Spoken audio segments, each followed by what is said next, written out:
I'm at Chili's. Y'all anything? Where is she? She's at Chili's.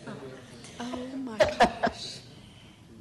Hey, can you get me some disco fries? Can you order me an order of disco fries and I'll watch you eat them? That way I don't get the calories, but I get the enjoyment. The margarita of the day. What are disco fries? Well, okay, that's what they're called on the East Coast. It's like loaded fries. It's like with bacon, cheese. Yes. Yeah, onions. It's a loaded baked potato. Occasionally, the cheese is queso when they're disco. Because regular cheeses are not. Yeah, it's more liquid cheese on the East Coast for disco fries. Okay. We're here more shredded. We're in the shredded part of the country. The shredded belt. The shredded belt.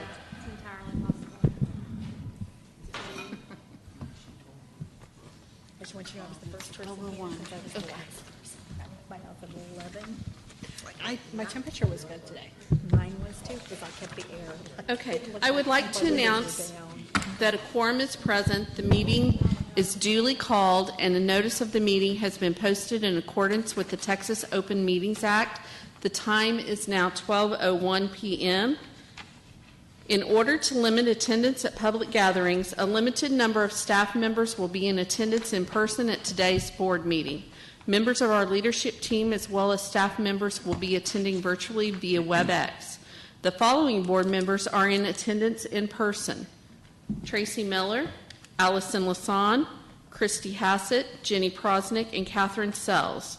Angie Cox, board member, will also be attending virtually via WebEx. I've asked Ms. Lasan to lead us in prayer. Dear Lord, thank you for bringing us all together today. Please bless everyone that's here. Please bless our students and our staff. Please be with us today as we make decisions. I would also just pray a special prayer over all of our staff, over Dr. Rogers and his team. They've just been working so hard in just an almost unwinnable situation, and I just pray that you would put a hedge of protection around them and just help them make good decisions.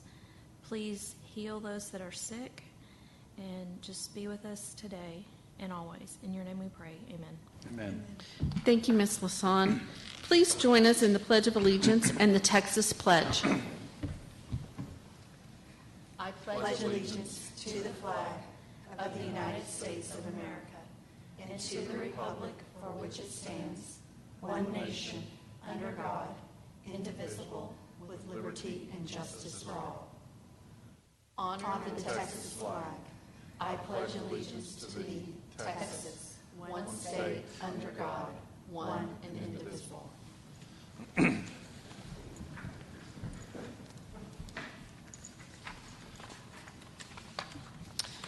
A few reminders for any staff attending via WebEx this afternoon.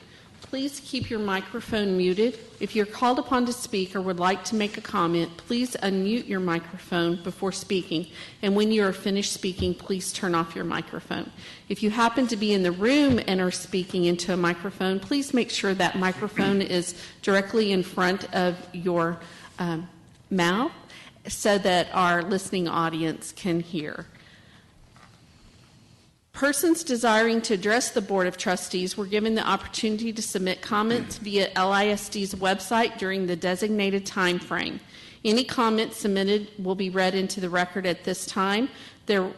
Just a reminder that all comments, because this is a special meeting, would need to be directed at the agenda items.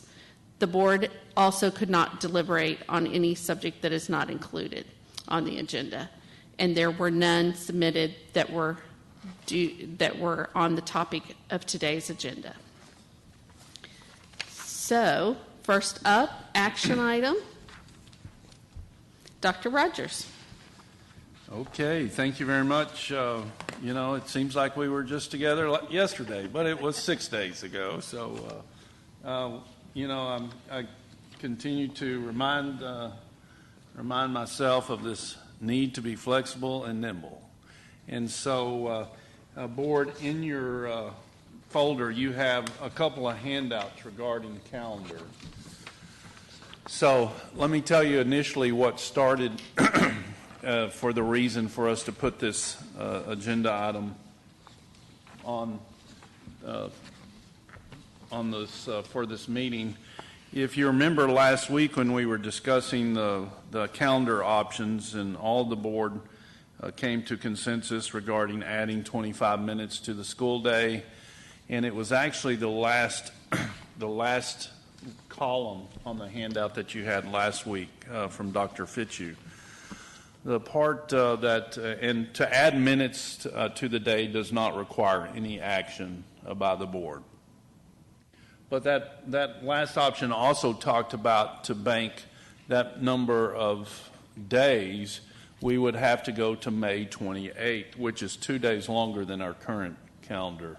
That would require board action. So I think it's a pretty simple resolution for this, and that is, and I think it was Ms. Prosnick, but I'm not sure, one of the trustees last week said, would it not make sense for us to revisit where we're at with minutes and number of days banked somewhere in mid-year, which I think makes total sense.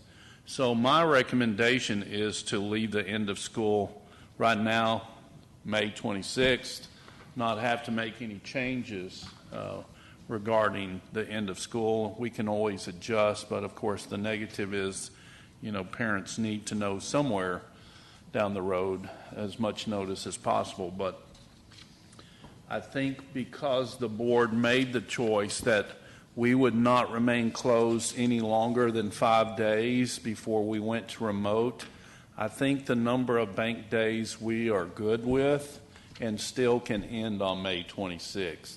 At least I can say that on July 14th.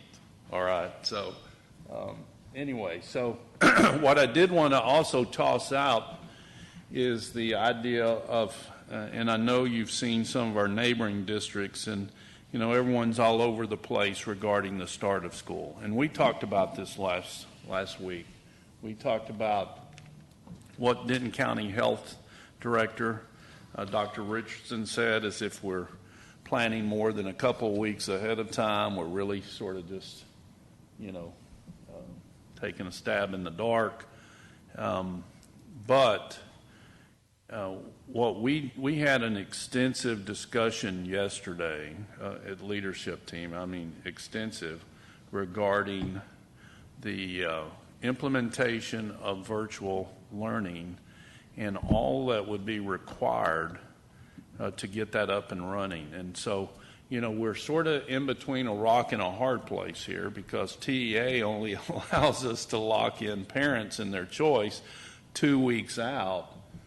But we believe once we provide as much information, FAQs, and all the mitigation efforts and levels and all that information that's going to go to parents starting tomorrow, that, for the most part, whatever choice they make, they're going to stick to that. And that at least allows us to begin some planning. But what we would at least entertain some discussion from the board is that if we did push back the start of school 1 week, that would give us more time to get some of these systems in place. So what you have in front of you is this grid, which is similar to what you saw last week, but of course updated. Thanks to the great work of Dr. Fitzhugh, who is on the WebEx, by the way. She's not here in person. And you have two academic calendars. The first academic calendar is the normal one, which shows the work days, the professional learning time of staff, beginning August 4th, start day August 12th. And then you see another one where we would still have staff report on August 4th.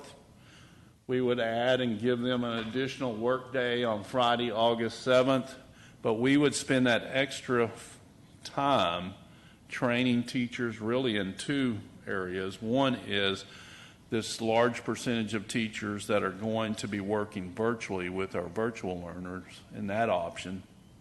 And two, some preparation for if we have to go to full remote, which, I just want to reiterate to you, and I know y'all realize this, but to reiterate to our teachers and our parents, full remote, if we have to close fully our schools, is going to look very different than last spring. And so we would use that time, and I think in this, and Sarah, you jump in. If you look at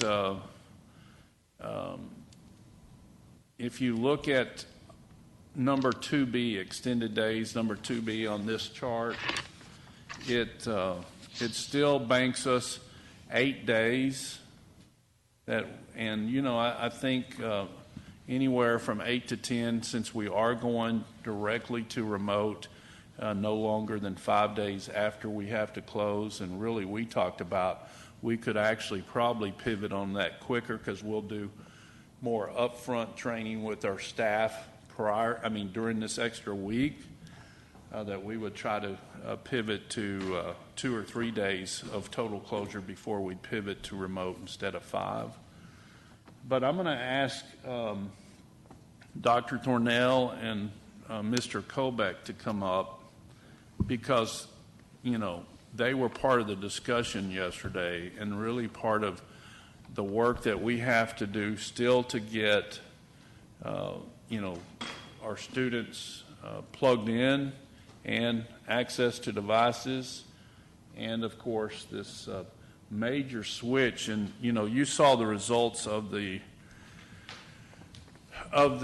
parent survey last week, and of course we'll know after next Wednesday, July 22nd, what our parents' initial thoughts are as far as choices with their learning option. But the data we shared last week showed that 23% of our parents wanted virtual learning. I believe that will go up. And so, we're talking about even 23% of our students, we're talking about 10,000 students. And you're going to hear more about that when we talk about the purchasing of the platform to help facilitate that. But, if that goes up, that's a small school district, or a large school district in a lot of parts of Texas. And so that's why we really have at least wanted to have this discussion with the trustees. Now the flip side, and here's where I'm personally torn, and Dr. Rapp and I have had this discussion off and on for a pretty good time, is I think somewhere you have to put a stake in the ground and say we've got to start. And I'm not in favor of what some of these districts are stating, and that is push it back, I think we have to try to get back. And the only way we can best serve the students that we need to serve is to try to get back to some semblance of in-person instruction. For our special needs kids, every kid will do better if there's some type of semblance of in-person instruction. But it's just a consideration that really wanted to just put out. I know y'all are getting all kinds of input from folks as far as pushing back the start of school. We talked about should we possibly consider even longer. We as a leadership team landed on 1 week at the max. We also discussed you cannot continue to push it back. In other words, you can't a week or 6 days from now, unless the circumstances change greatly, change it again, because parents need to know. And so that was really the reason why we wanted to discuss this. That's not originally why this agenda item was on the agenda, but once again, being flexible, the need to be flexible and nimble, we just felt like it was something that we needed to toss out to the board. So with that, Dr. Fitzhugh, is there anything you need to add, or you want to talk about the chart that they've been provided? Or I think it's pretty self-explanatory. She built the chart. The middle column, extended days, number 2, she built the chart. We're starting on the 12th. You see the 460 throughout.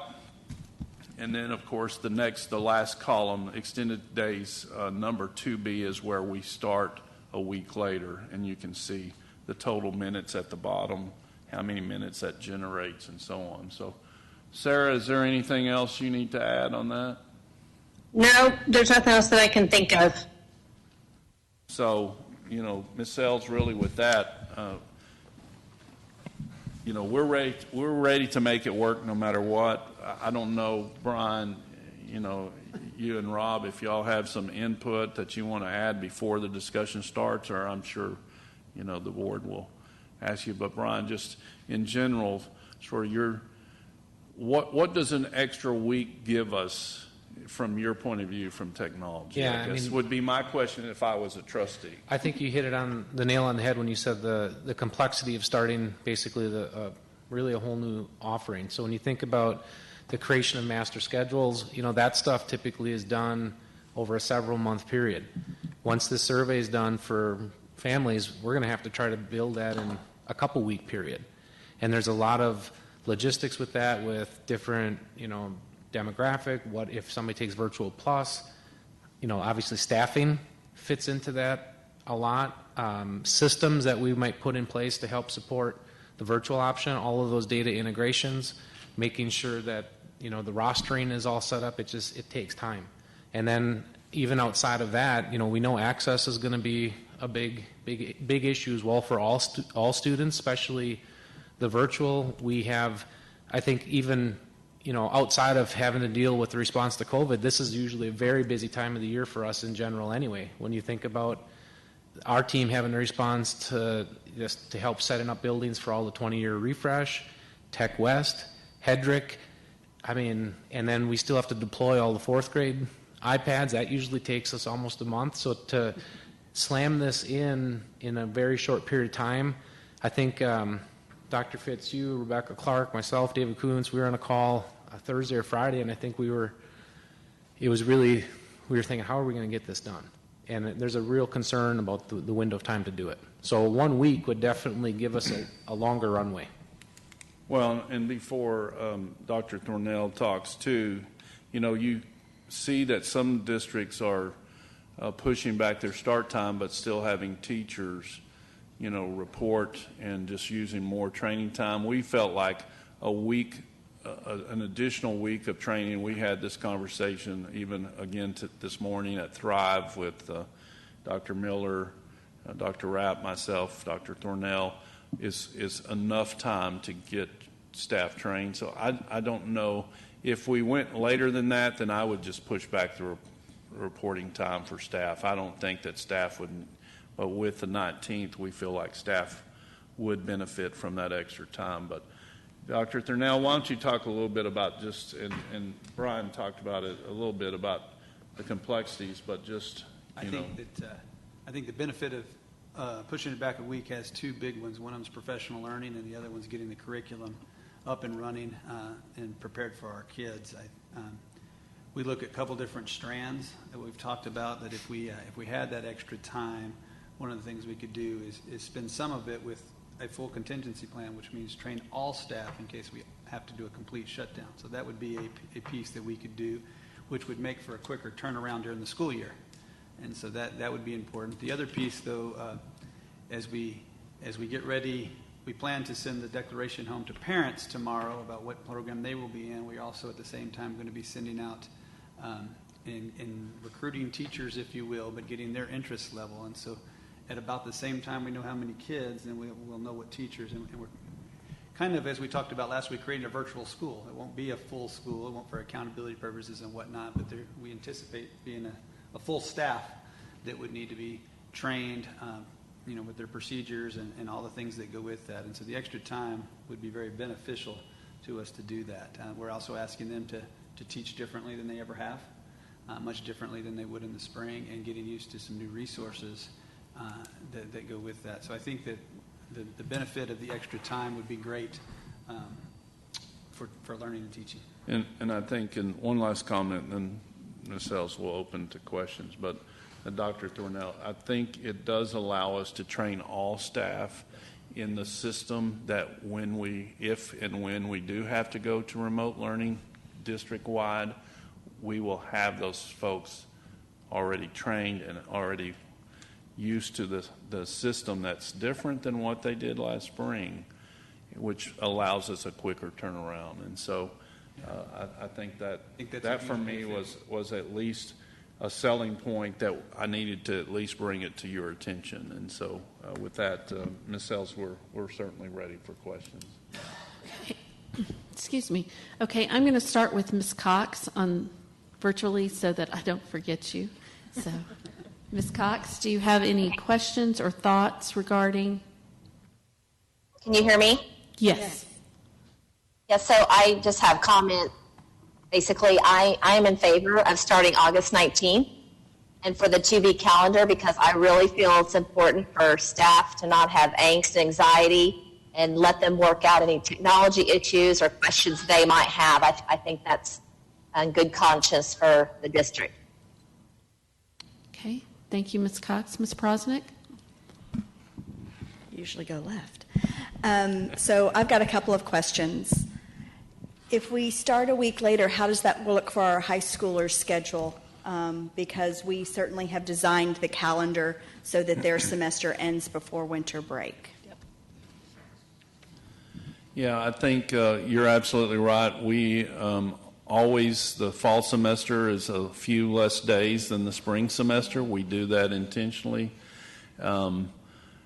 because of spring testing, even though now we have testing in the in the fall too. But we think that 5 days with the situation that we're in, and I know Ms. Hassett's going to ask about accelerated block. I totally get that. I lived it. I was on the committee that first recommended it. But I believe 5 days is still doable, particularly in the situation that we're in. I'd prefer to have 5 extra days to plan and provide better instruction. If we have to go remote, then, to have to go remote for 2 weeks and we haven't planned ahead of time. So I think it's a very fair question, but I think our teachers can certainly make up for that.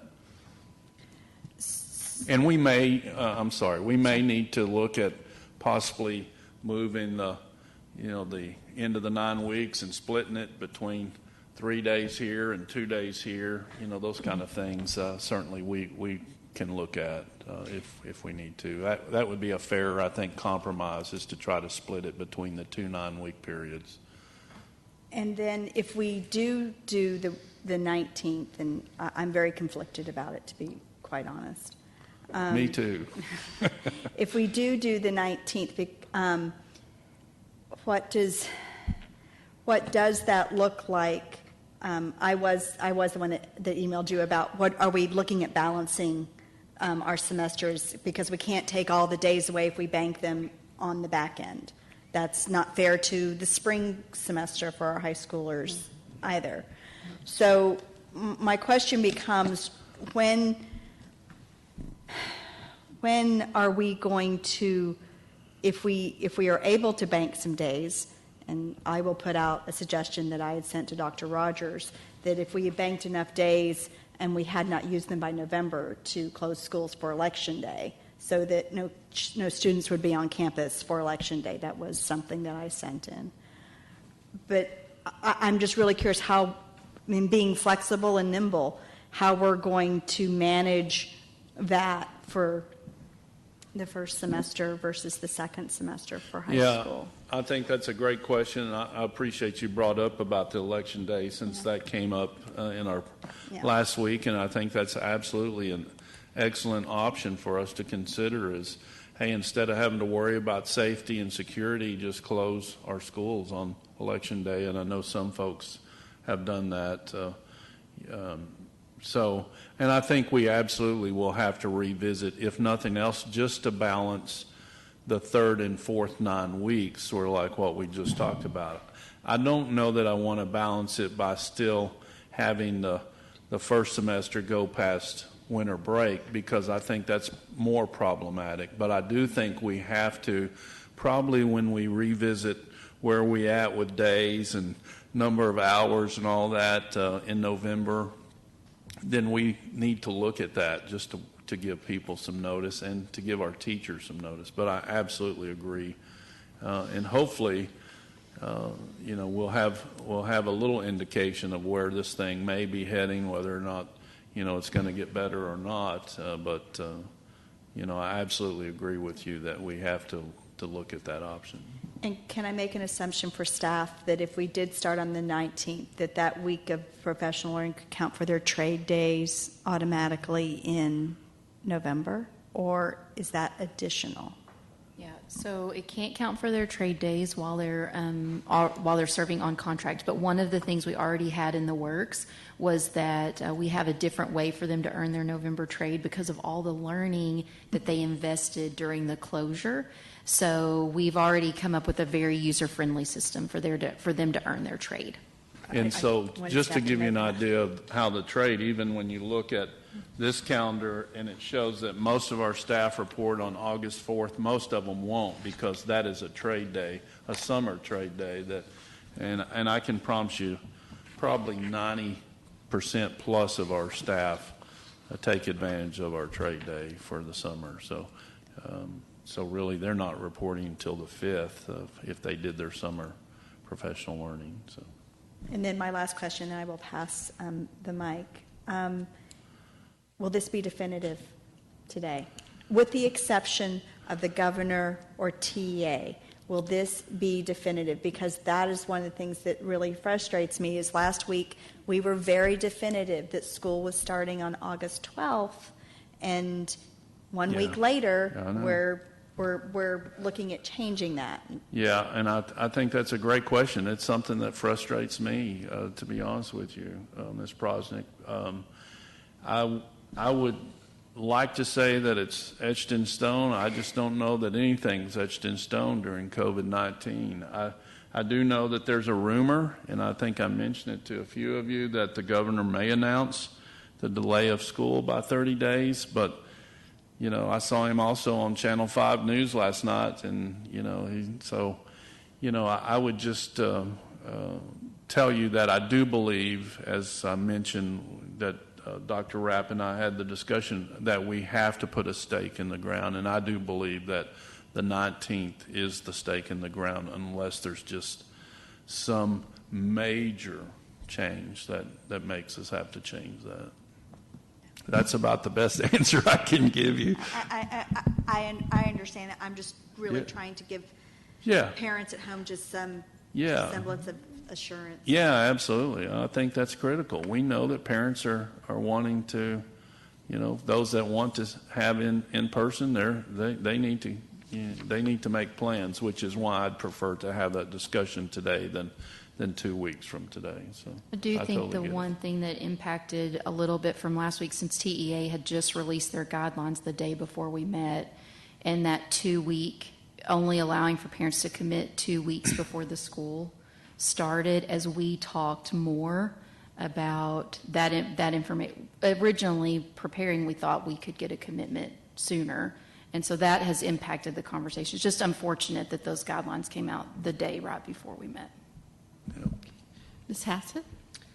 Okay, yes, of course. I'm going to ask about accelerated block. You may want to move the mic up. No surprise there. Fall is already several days shorter, and that does draw me a lot of concern on our accelerated block. I too agree that I don't want to just tack on the end. Spring would get too many, and educationally I don't see the value in that. So my question is, I'd like to steal some days from this. I'd like to steal the half day in October and make that a full day of learning in the fall. If we're going to take a full week extra out of learning, can we not make the 9th of October a full day of learning and then start on the 17th instead of the 19th, so that we only lose a few days of learning in the fall semester? Because now we're going to hit a low 80s number compared to a low 90s number. That'd be 10 days difference in learning between the two fall semester and spring semester, and that makes me concerned a lot. Yeah, so Dr. Fitzhugh, what's the issue? I don't know if, I want to make sure you heard Ms. Hassett's question regarding the 9th of October. Those have just been, I think that was the end of the grading period initially, and so that's why it's been scheduled as a half day.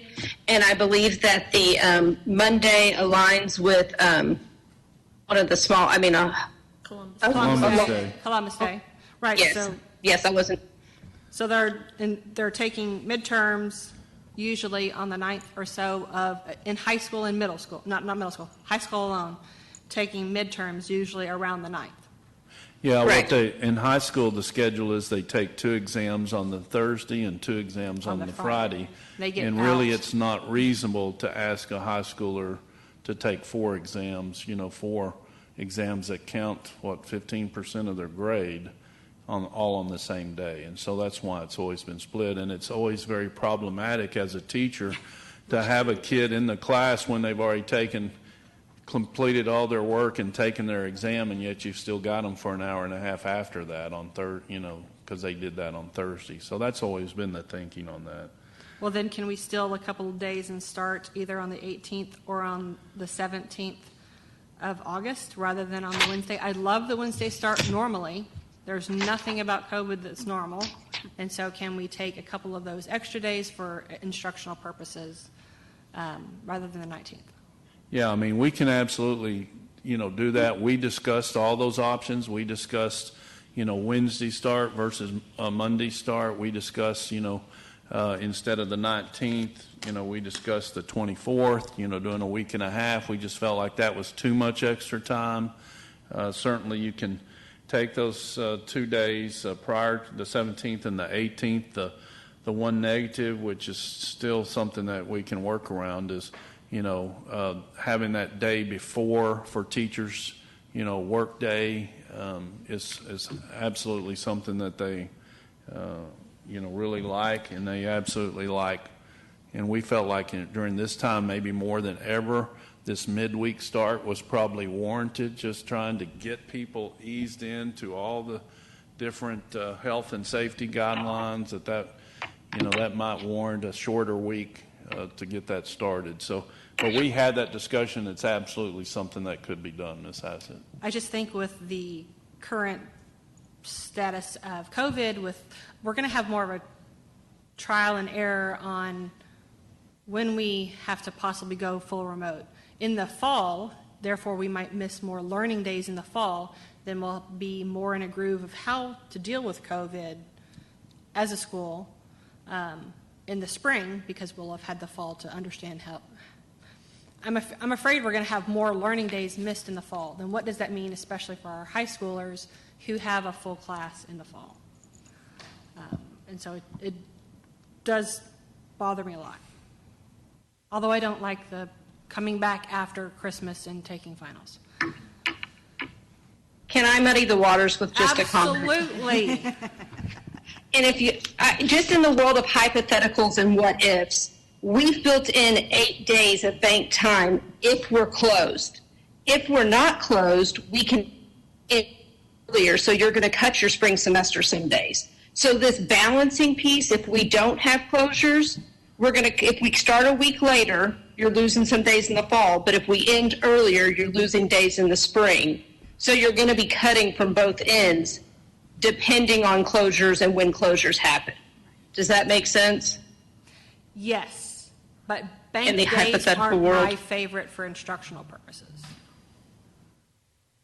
I understand. It's just the No, hypothetical no. what-if world. Yeah, Yes, we get that. I get it by the numbers, and I appreciate it by the numbers. I got you.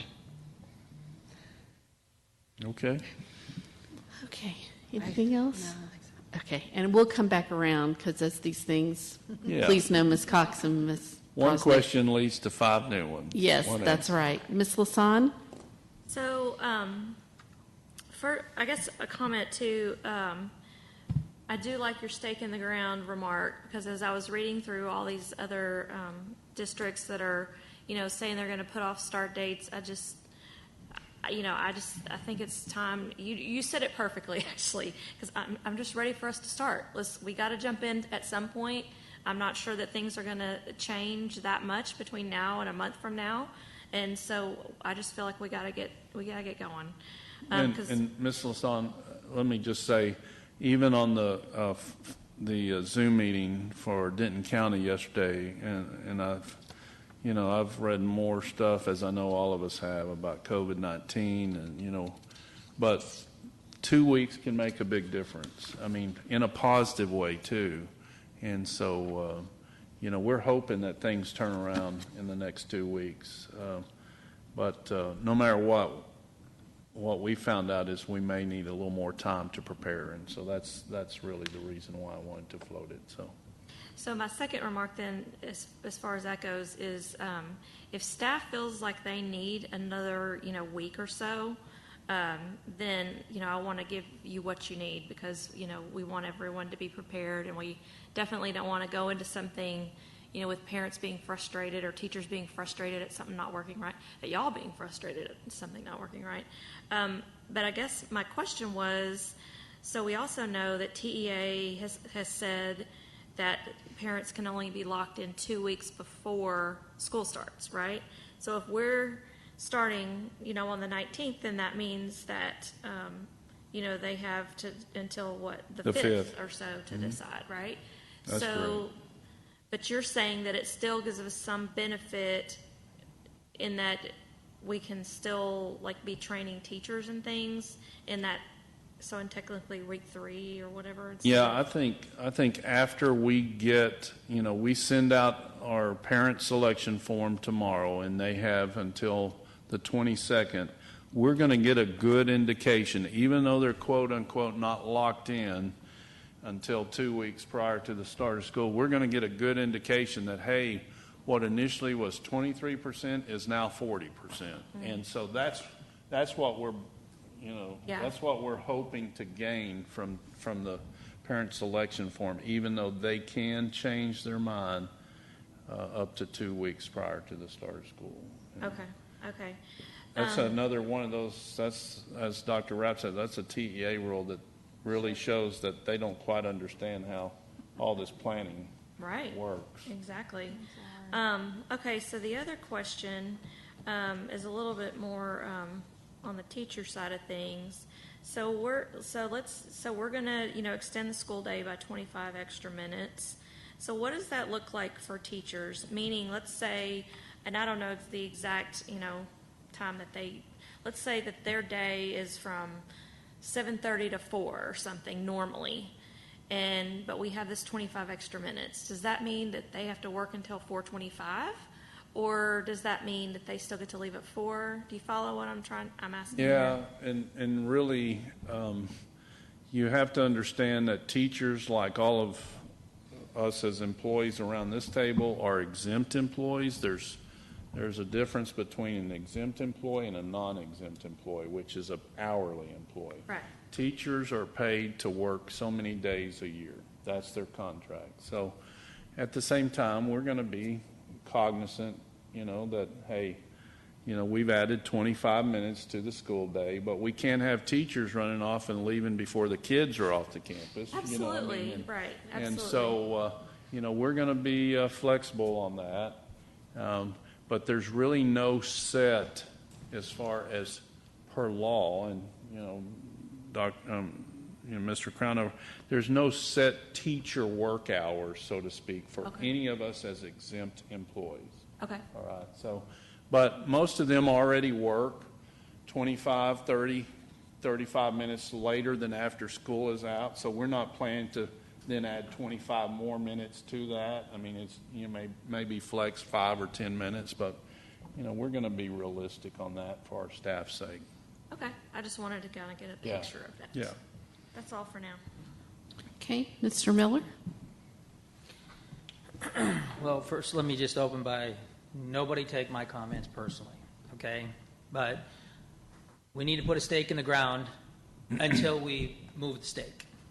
And I know you guys are operating on new information, so I'd like to have that detailed. But we put a stake in the ground last week. As a matter of fact, the school board didn't have any authority until the calendar came in. And we defended vigorously 4 to 6 weeks of task force work. And then all of a sudden, we find that from a systems or curriculum perspective, we need more time. That's a surprise. I mean, we came here today to talk about two things, and now all of a sudden, and it's clear to me, some of the emails we got today, that this leaked out because parents were pleading with what? Please start on the 12th. It's kind of like, huh? Of course we're starting on the 12th. So what happened? It leaked out. Leaked out yesterday somehow, and it's gotten to parents. So they knew before we did. And so I feel boxed in, honestly, with all due respect. What do we say? No? You guys want an extra week to get the systems in place, get teachers ready? How do we say no to that? But honestly, it's dubious to me that that week will buy us anything because we spent so much time detailing the work of the task force and what it's going to take, and then all of a sudden we need another week from a systems and curriculum perspective. Yes, teachers can benefit from that. I get it. But we put a stake in the ground. And I would say this, if we're here to really reconsider the calendar, then I would have hoped that we would reconsider all things within the calendar. To Ms. Hassett's point, we could start looking at nuances of this that are reasonable. I don't know. I mean, I trust you on it. And it would also beg the question, then why don't we go to a Denton model? We start the 28th, 29th. Wouldn't 2 weeks extra help us? Right? And so I just feel like it's a bit of a surprise to find out we need more time. And here we lead in curriculum and we lead in technology, and I just feel boxed in on this. And again, how can you say no? Now, I'm going to say no on a technicality, just for the record.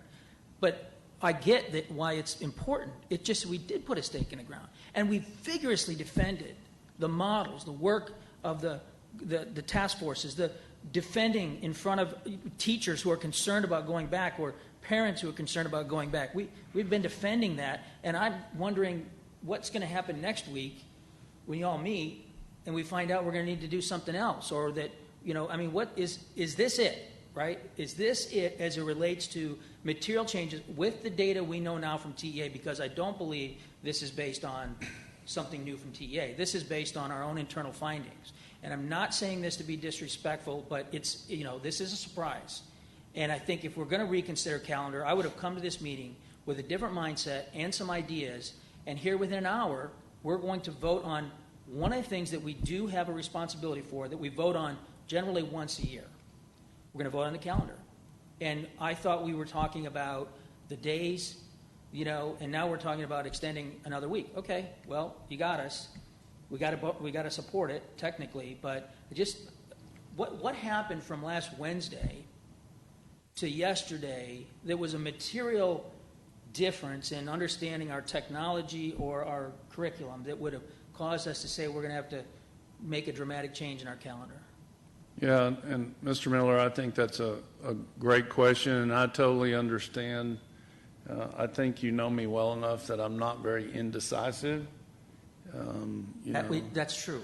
and so, but this is a unique time, and I wish that it wasn't.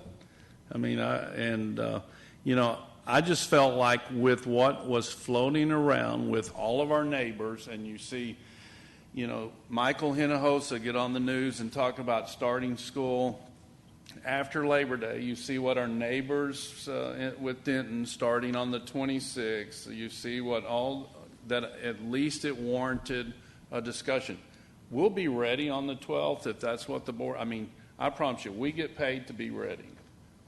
But what changed in my mind is after hearing the discussion about, you know, if it's 23% or 40%, we're talking about thousands of kids to get into this system, and, you know, and then trying to figure out the system as far as teachers, who wants the position. We're probably going to have to move teachers that don't want to teach virtually if there's 40% of our kids going to do it. Even if they apply, we've got to figure out. I mean, so it's, you know, it may be a poor excuse, but I think it's a valid excuse that things have changed in the last week. But I want to start school. I mean, and I've made it clear last week, and I made it clear today that I believe in person is the best option for our kids. but I want to make sure we're ready. And I do believe that the circumstances that, and I'm not going to blame TEA. I just think that, we looked at each other yesterday and said, what are our options? I think it is a major plus that we can have all of our teachers prepared for remote learning up front versus if we have to close and then prepare them. And so to me, those were the decision makers that at least made me want to bring this to y'all's attention. So, And I appreciate that, and I do concur that you don't lack indecisiveness, so I would compliment you on that. And I'm not trying to understate the significance or the gravity of the task at hand. Yeah. Absolutely. I would have said last week I was suspect whether we could do all these things, come up with, how we're going to have classroom, campus flow of students, how we're going to do this. I mean, which teachers are going to teach virtual, but the task force has spoke. And so sure. I get the other thing is if a week is good, 2 weeks is better. So I think this is where we get into, there's one option presented, but if you look at emails that we're getting, there's no question that an additional week beyond that, so 2 weeks, would be even more popular with staff and with parents. And so it just begs the question, why stop here? Why not go for the most comfortable option?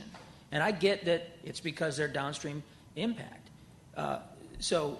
Yeah, and I'll answer that question because I still, as I stated last week, I still think that if you had to ask me, and of course you are, that I think it's important that we still try to finish the school year before Memorial Day next year. And to me, that's another important stake in the ground. And why is that important, in my opinion? Because somewhere down the road, we have got to get to some normalcy for families to have a normal summer like they didn't have this year, or there's going to be a whole lot more mental health concerns and family concerns. And so if the concern I have by pushing the start of school back to after Labor Day or August 26th is I don't know if there's extensive closure, no matter how many minutes you add to the school day, that we can try to get finished by Memorial Day. And so to me, that's why I would not recommend extending further than the 19th. I just think people have to truly believe that, oh my gosh, there's a light at the end of the tunnel, that we might get to some normalcy, a year from now. And, who knows what will happen between now and next June, but I'm going to hold out hope that, we can get there. And so that's, to me, the difference as far as not pushing it back forward. So, yeah. And we had those discussions, Mr. Miller. I mean, I promise you, we had them at depth yesterday. Should it be 7 days? I totally get. I think you and Ms. Prosnick are absolutely well warranted of your concerns about, where does this land? I get it. I'm just saying I felt like we owed it to you to at least bring it to your attention, and that's what we did. So one comment and then a live question, then I'm done. I don't think we're going to end on Memorial Day, and I don't think anybody else really believes we'll end on Memorial Day if the state exercises any options. And I think when you look at one campus being shut down for 5 days or whatever, there's a whole other set of things here. But I do appreciate, at least on that, putting a stake in the ground. I don't understand the question about the flexibility in the school day for the teachers. And let me preface it with this. The pretext is, we have, I think, been a board that is really focused on our staff. And Dr. Rogers, when you were hired as superintendent in 2015, you had two priorities that you set forth for us. One is cultural proficiency, and 2 was learning standards. And that learning standards was a strong statement by you and us to get back to letting teachers teach in the classroom, something that they had felt a deficiency in the prior years. And so for us to get emails that talk about, and this ties into the calendar, FYI, Jeff, we're putting teachers in the ground, or we don't care about teachers.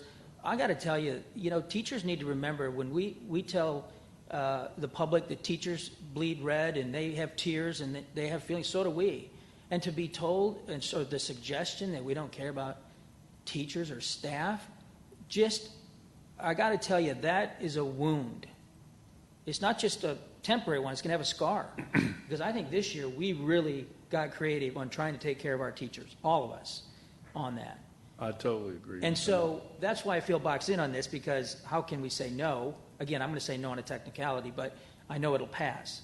But as it relates to the flexibility of the school day, I'm a little bit befuddled on that, because their contracts are about the day, and we've decided to do this for good reason. And if we don't have to use these minutes, they're going to get, 10, 12, 13 days off at the end of the year that they wouldn't have to work, or 8. And so there's a benefit to them. But I'm not sure what flexibility we would be offering, and where does that subjectivity come in at a campus level for because if one teacher gets out 10 minutes early, shouldn't they all? Yeah, and I promise you, we will be consistent with that, Mr. Miller. I totally agree with your thoughts. There's for a long time been this misunderstanding by teachers that, hey, I work 8 to 4. That's just not accurate. That's why they're called exempt employees. They don't work 8 to 4. And, I totally get the other thing. We're here to serve kids first, period. And so we're going to be flexible with our teachers as long as we can still serve kids first. And, I think we've been more than fair. We're about to ask you to spend millions of dollars to help make sure our schools are as safe as possible. I mean, above and beyond. But we still have to serve kids first. So. Thank you. Amen. Okay, let's go back around. Ms. Cox. You get to go first. Oh, I always forget about myself. I do. I forget about myself. I've been trying to count days in the calendar, and I hate to admit that I've counted them 4 times and Get a different number. what in the world? I mean, what in the world? And that was my biggest concern, was I do not want to off balance the fall and the spring, especially for our seniors with that accelerated calendar. I think there is a huge benefit, especially with this type of learning and the possibility of needing to go virtual. We don't even know if at the end of 9 weeks we'll be testing virtually. We don't know what tomorrow. I mean, there was some good news today. Hospitalizations are down today, but it's one day. I mean, what are we going to hear tomorrow? And so I have to pivot. I want to start on the 12th. That's my heart. I feel like these kids need to be back in the school. But at the same time, I see the benefit of doing some training. And I, too, was looking at the half days and the off days and remembering what those were. And I would not be opposed to starting on that 17th. I think it would benefit us in terms of balance, but I think it would give an extra few days for that training. I see a greater benefit in making sure our staff is trained so that if we do go to shut down, everybody is trained to immediately continue that learning and kids first. And I think that even having a few days off to get all staff ramped up in the middle of a 9 weeks, in the middle of an 18-week semester, I think not only the mental health, but there's just a scrambling that happens within our kids, within our parents. And I think knowing that we can go in to say, okay, here's our stake in the ground, but what we do know with this stake is that if we have to shut down, we pivot. And I think that that benefit is of great value to the district, to our students, to our parents, just for that. Knowing that, just moving into that realm is huge. And so although I would love to start on the 12th, I am not opposed to the 17th. I'll say that. And Ms. Sells, let me refer back to something that Mr. Miller mentioned that the governor said, which is, I think, totally a misstatement. And I think you'll see a correction on that. By the governor. Right. And that is that a campus will have to shut down with one confirmed COVID-19 case. If that's not changed, and I've heard even through some TEA folks that the governor misspoke and that they're going to clarify that. We have a call with Commissioner Morath later today. But you're absolutely right. We might as well just go straight to remote and stay there because there's no way that's doable, what the governor said. Anyway, I think, Ms. Sells, maybe wherever the board lands, we can certainly, I think the important thing is the start date. We can come back and bring to the board a couple of options of trying to balance these days and show that to you in August. I also am not opposed to the idea, because I do agree parents need to know that, hey, with this second stake in the ground, that we will not change the calendar unless we can provide a month's notice. Because I do believe parents absolutely deserve as much notice as we can. And I think that's fair that, hey, which to me tells you that we're not going to change the calendar from the 17th or 19th unless the governor or, TA commissioner does it. That, hey, this is the stake in the ground. But anyway, that's just something, if y'all want to add that to, your verbiage, that's certainly fine with me. So. Okay, let's go back around to Ms. Cox. Yeah, just a quick comment. I appreciate what my fellow board members have said, but I do feel like the later start date is necessary, not only for our staff to be prepared, but that we're prepared on our campuses protocol. I think, Dr. Rogers, you mentioned that we may have delays in supplies. Last thing that I would want is to triple check each classrooms to make sure we have the shields up or whatever we need to make sure we're safe and ready to come back in that classroom. Thank you, Ms. Cox. Ms. Prosnick? Since we're putting stakes in the ground, then I want to... That's an Oklahoma thing, by the way. It's an Oklahoma thing. That's very true. That we would put a stake in the ground that if we did this extra week, that we could immediately pivot. Do you know what I mean? Like if the governor says... And I know I hate this what-if game, but if the governor says on Thursday schools are shut down, that on Friday morning we're ready to go, or worst case, Monday morning, everyone's virtual.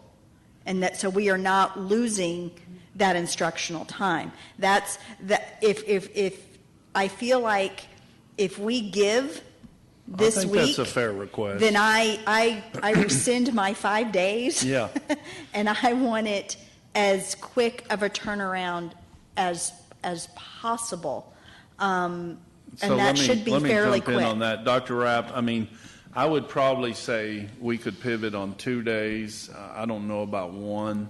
Okay. What are your thoughts on that? If we have to go to full closure. Yeah, I definitely think that we could pivot faster. I would say to the concern about the conversation around it changing a little bit since we last met. Definitely full remote looks like a greater possibility than what a hybrid would have. And we talked about with you all that day that really our contingency A was a hybrid model to keep kids coming to school in person.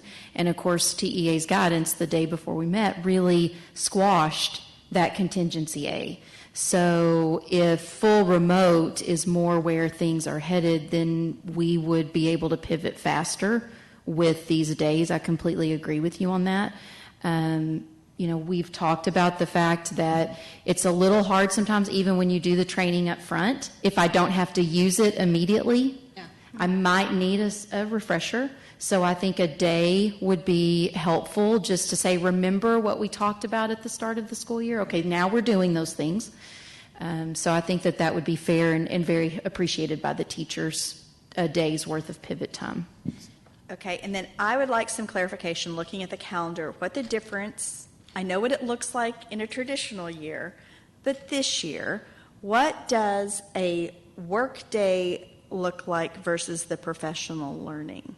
Oh, yeah. Because, that's where that's when, to Ms. Hass's point, that's what those 2 days that you all have booked into the calendar are work days. And so I would like to know, once again, I know what it looked like last year, but what does it look like this year? That's a good question. And of course, your work days for your virtual teachers are going to look different from your work days for your in-person teachers. Your in-person teachers, we were even talking this morning about when I go to plan Unit 1, do I have a version of my plan that's Unit 1 full in person and a version of my plan that's Unit 1 full remote? So they're creating two sets of plans. The design of the lessons and those experiences will go back to the teachers in full remote. That will be the difference between the 9 weeks of closure, because since we put those things in place during the 9 weeks, we had very specific guidelines about we don't know what's happening in our families' homes. We're not going to grade the same. We're not going to put out the same amount of work. We will be doing a full remote day, so teachers will be operating on an abbreviated bell schedule. So the work day will be planning for what am I preparing for a full day that's remote, abbreviated again, still somewhat, but they're remote. going to follow the schedule of their school. Their master schedule during remote learning. The virtual teachers for their work day, of course, is going to be different in terms of setting up their virtual classrooms, their routines and procedures. There will be training for parents that's involved that will be part of a staff. They're creating that and establishing that on some of their work days, so that will just look a little bit different than the in-person. So to Ms. Hassett's point, instead of having 5 professional learning days, could we then on that second week have 3 professional learning days and then move the 2? Because right now I'm for the 19th, the calendar that's been provided, we're looking at 3 work days. And so is that what's required, or? No, 2 is required. 2 is right. So 2 is required. So we could change one of those work. Do you know what I mean? We could lose a work day and then make the 14th a work day, and then start up on the 17th, which would once again. I feel like I'm talking. I feel like I'm talking about bonds. I'm trying to build some capacity. To build some capacity for the calendar. We'll take any days you can give us. Okay, that's sort of that's sort of where we're at in this poker game. Okay. Ms. Hassett? Ditto.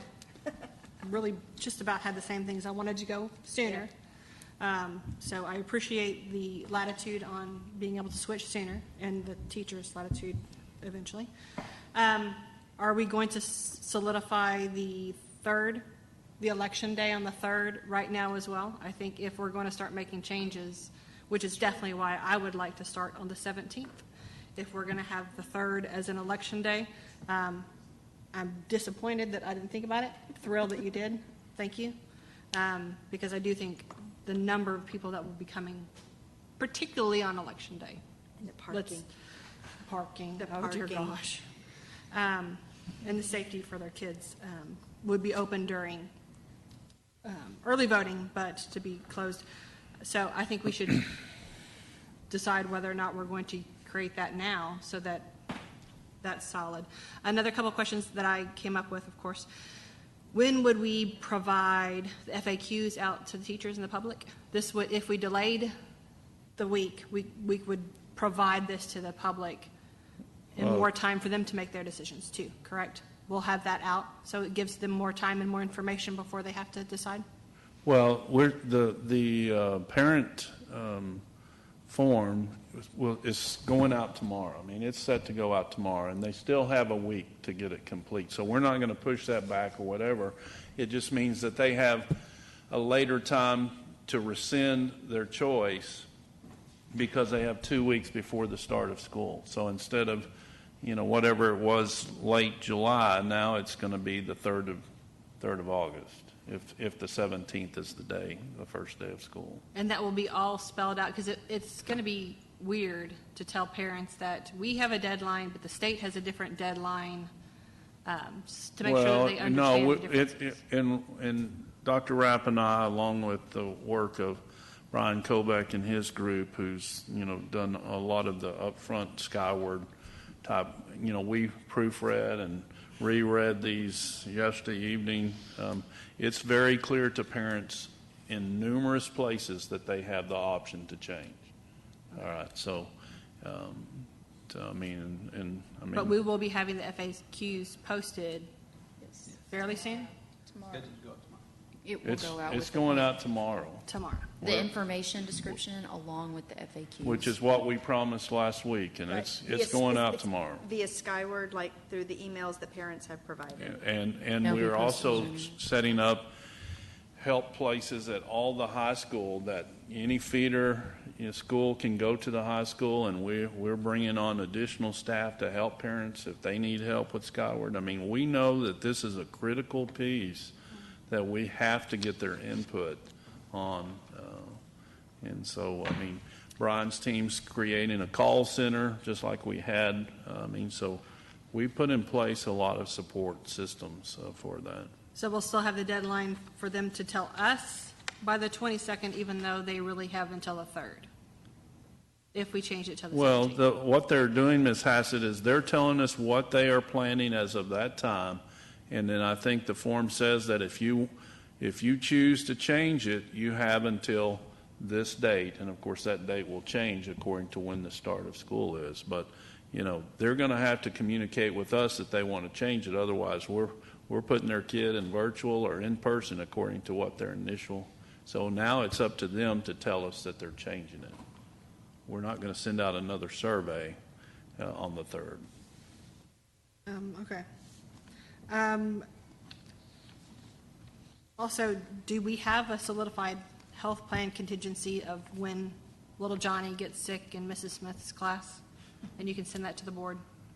Yeah, of course, really what happens is that's actually, it's pretty clear, and I'll make sure you have it. I think for sure, Ms. Hassett, you have it, but it's in the TEA's guidelines for public health guidelines. It's very clear what happens if a teacher gets it, if a student gets it. There's like 2 or 3 pages of what we have to do. I have a few questions based on their guidelines. And then we have our guidelines, which is... Yeah, so Ms. Bensalet's still working on our student process guidelines, but as soon as those are... Because they're good, ready. rough guidelines. Can I raise a point of order? Just there's respectfully. I think we're drifting. I would love the answers to that because I've got a lot of questions, but I think that's not the agenda item. Right. I would disagree. To me, in order to make sure that I vote for or against it, I need to know that we have plans to make sure that we're learning and not just banking minutes on a calendar that we're approving. So that's how it relates to me. Well, all I can tell you is I promise you we have lots of plans as far as health guidelines. And, of course, ultimately we'll follow what TEA has provided. Okay, moving on. Ms. Lasan? So I really think to keep this as simple as possible at this point it would be my preference to change the start date to the 19th. And then as we, in this changing fluid situation, at that point we will be meeting at least monthly, as regular board meetings. If we want to do the November 3rd thing, then we can, make that change, at the October board meeting or even the September board meeting. But at this point, it would be my preference. I'm totally willing to change the start date and kind of leave it at that for now. That's my statement. Okay. Thank you, Ms. Lasan. Mr. Miller? Yeah, So I agree and disagree with Ms. Hassett. I mean, there are a lot of things, to your point, that I would like to have answered to bolster my confidence that this is the right decision. But not having had a chance to prepare for this, I think it could drift a little bit.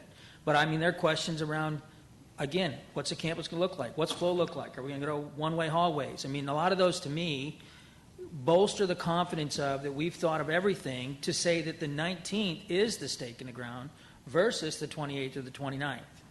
Now, at this point, we're going to have to trust you guys on that.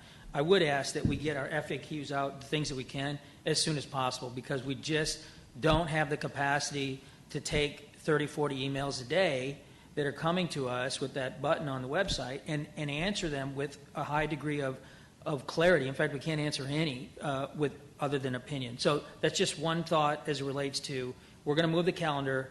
You know what's going to happen here. 3 newspapers within 2 hours are going to have an article, LISD changes their mind, right?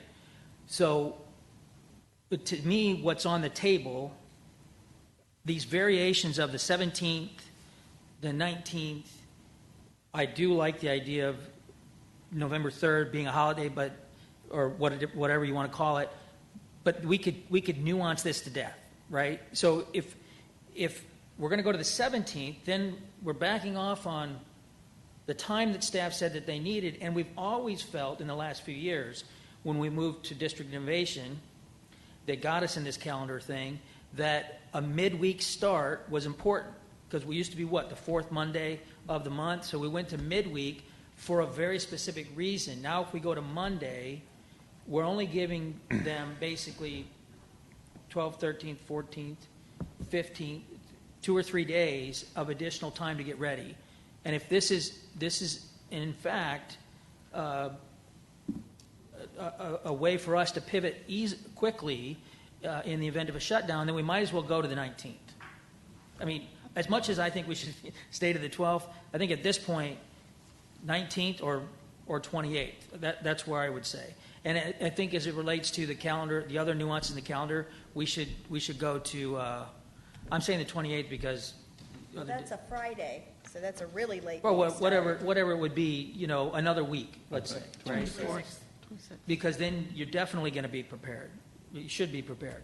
So I think any other nuances to the calendar, we could do an amendment to the calendar in August when we've had a chance to think through this and staff's had a chance to look at it more thoroughly. And the last thing I'd like to say is that, just to be clear, this is not, this will be controversial, a health delay. So we're expecting staff to work these days, correct? That's correct.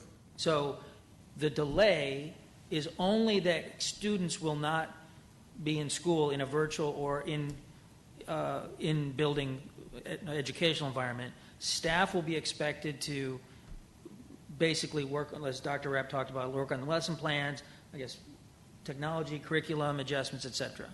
That's correct. Thank you. And I will tell you, Mr. Miller, that while the FAQs aren't complete, FAQs were sent out to parents yesterday as far as so. And we're constantly adding more FAQs, and I appreciate the board forwarding their questions that they get to us, because that just adds to the list of FAQs, which is good. So anyway.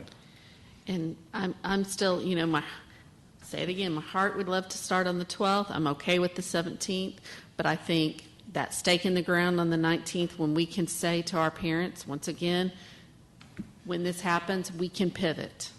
And we're not going to lose that time. We're not going to take 2 weeks to try to get it all together. We are going to be ready to continue educating your child and continue that learning. And so that then when schools open back up, once again, we pivot and we're back on the campuses. And so I would like to defer for the November 3rd. I think that we've got time, and I think I would just like to get a month down the road for that. I'm not opposed to that, but I would like to look at the minutes and how that might impact and see what who knows what's going to be announced next week. I'm just. And Ms. Sells, I'm Open my sorry. eyes. I'm sorry. No, go ahead. I absolutely, think that the November 3rd thing is a very good idea that needs to be seriously discussed, and I would just propose that allow Dr. Fitzhugh and her calendar guru stuff to bring that to the board in August, and we can discuss that and the balance of semesters and so on. Right. Really, I just, and I know y'all are wanting to do this, I just need to lock in the start date. Okay. Okay, but can I ask, Go ahead. why does it really matter if we decide now or later for that? From what I hear from the majority of the board, Ms. Hassett, I think they want to have more discussion and look at the overall thing. And I mean, to be honest with you, I'm not prepared. I don't think Dr. Fitzhugh's prepared to talk about the balance. And I don't think many parents, as long as they get a couple, that would be 3 months notice if it's decided in August to go to November. I think that's plenty of notice for them to say, for y'all to tell them that, hey, you're going to close on November 3rd. But if we also went ahead and started on the 17th and picked the 3rd as a holiday at the moment, the calendar would It's be much absolutely more your balanced. prerogative. I didn't hear that the majority of the board wanted that, but that's really for the board president to move us Well, Mr. along. Miller has decided he's going to vote against it no matter what, so it really doesn't matter if he's going to. So if we could maybe, just sort of finalize this and then. Okay. Let's go ahead and go around again. Ms. Cox, I think you've made your desires known, but would you just please restate and on the calendar? Yes, I'm going to be supporting the August 19th start date. Okay. Thank you, Ms. Cox. Ms. Prosnick? I would prefer August 17th. I think it builds capacity into the calendar. I think it still gives us training and work days for staff. And I just look at the balance, and I think if we're going to lose days, we're going to lose them in the fall. I don't think we're going to lose them in the spring. That's just me and my wishful thinking. So I would prefer, and I know it's a Monday, but I would prefer August 17th start date. Ms. Hassett? To help our high school students, I prefer the 17th. Okay. Ms. Lasan? The 19th. Mr. Miller? Well, I'm going to vote no anyway, but if it's not going to be the 12th, I would encourage the 19th because that's the staff request. But I do see the value of, and I'm not an ambivalent person, as you know, but I'd see the value of the capacity in the 17th date.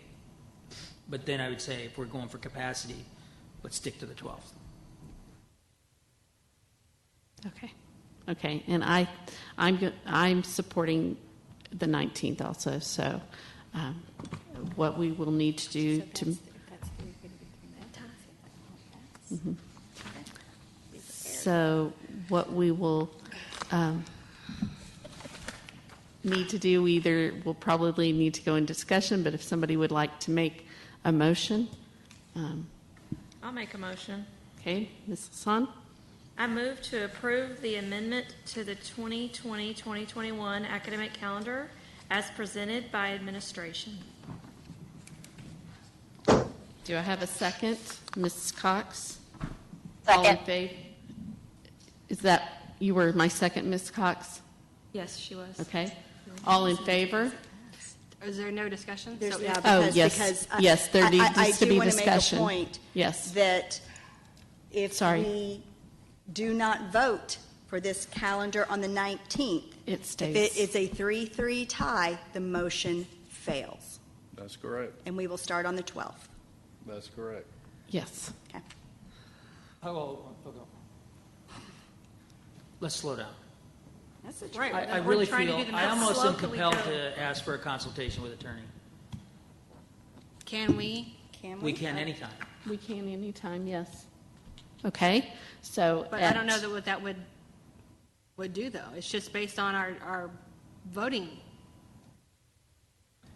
I'm not sure that a failed vote means that we would start on the 12th. And you can amend the motion Well, you could certainly make another motion, you can make absolutely, another about motion. the calendar. I'll tell But- you what, let's go ahead and vote and I'll make it easy. Okay. Okay. Is there any other discussion, though?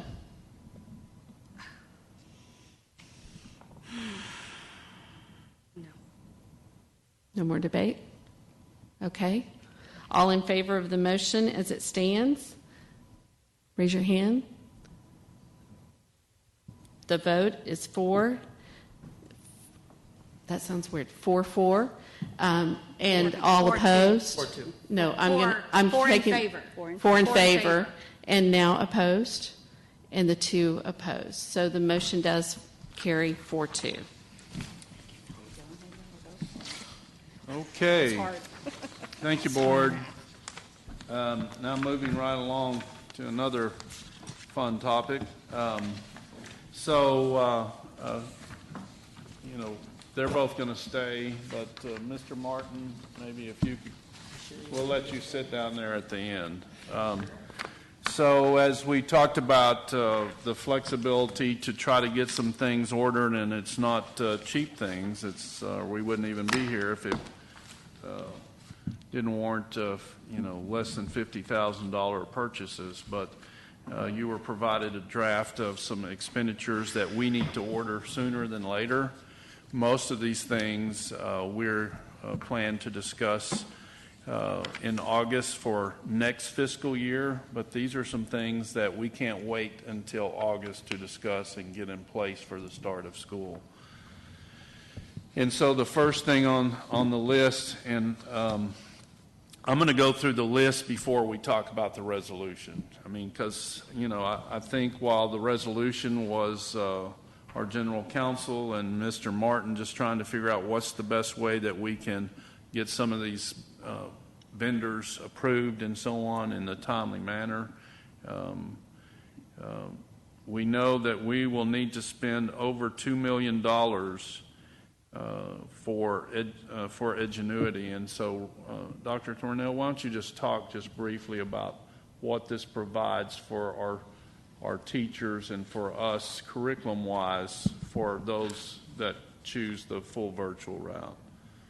Well, as you know, we spent most of June, the learning and teaching team did vetting different products, different curriculum to try to make sure that if the need arose for us to go virtually, which it has, we would be prepared. I think one of the charges was to make sure that we were meeting the curriculum expectations of LISD, something that in the spring may have been lacking a little bit, so offering a full-time virtual learning presence was very important to the group.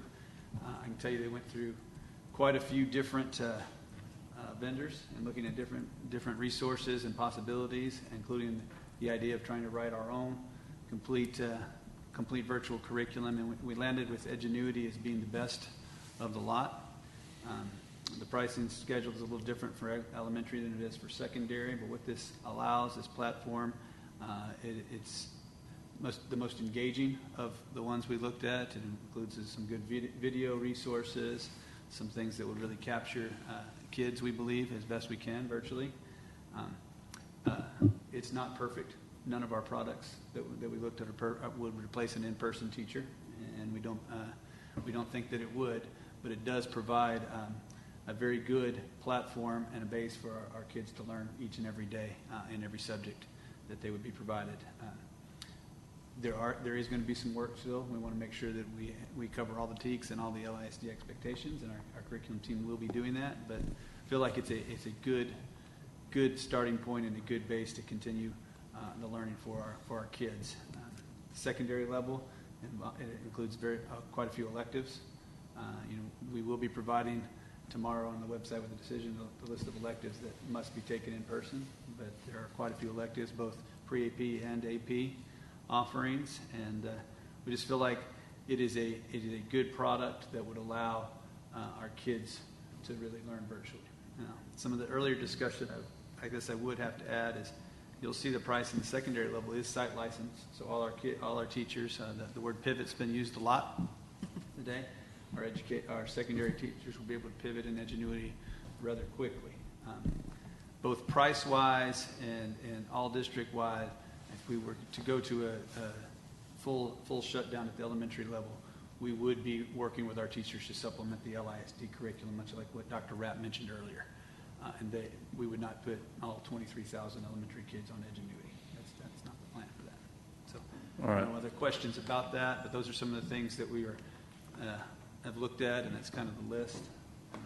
Thank you, Dr. Thornell. So, to me, board, while you look at the elementary K through 5 cost of $1.2 million, which is a lot of money, but when you look at it as it's $200 per student, then it makes sense that we serve every student to capture and make sure we meet the needs of what the parents are requesting, and certainly generate more ADA instead of losing those students and parents to another option. And so, and then the site licenses for the secondary schools, and then you see some other supplemental cost, so on. But it is a high price tag, and of course, if a higher percentage of our students decide virtual, then that price tag is going to go up.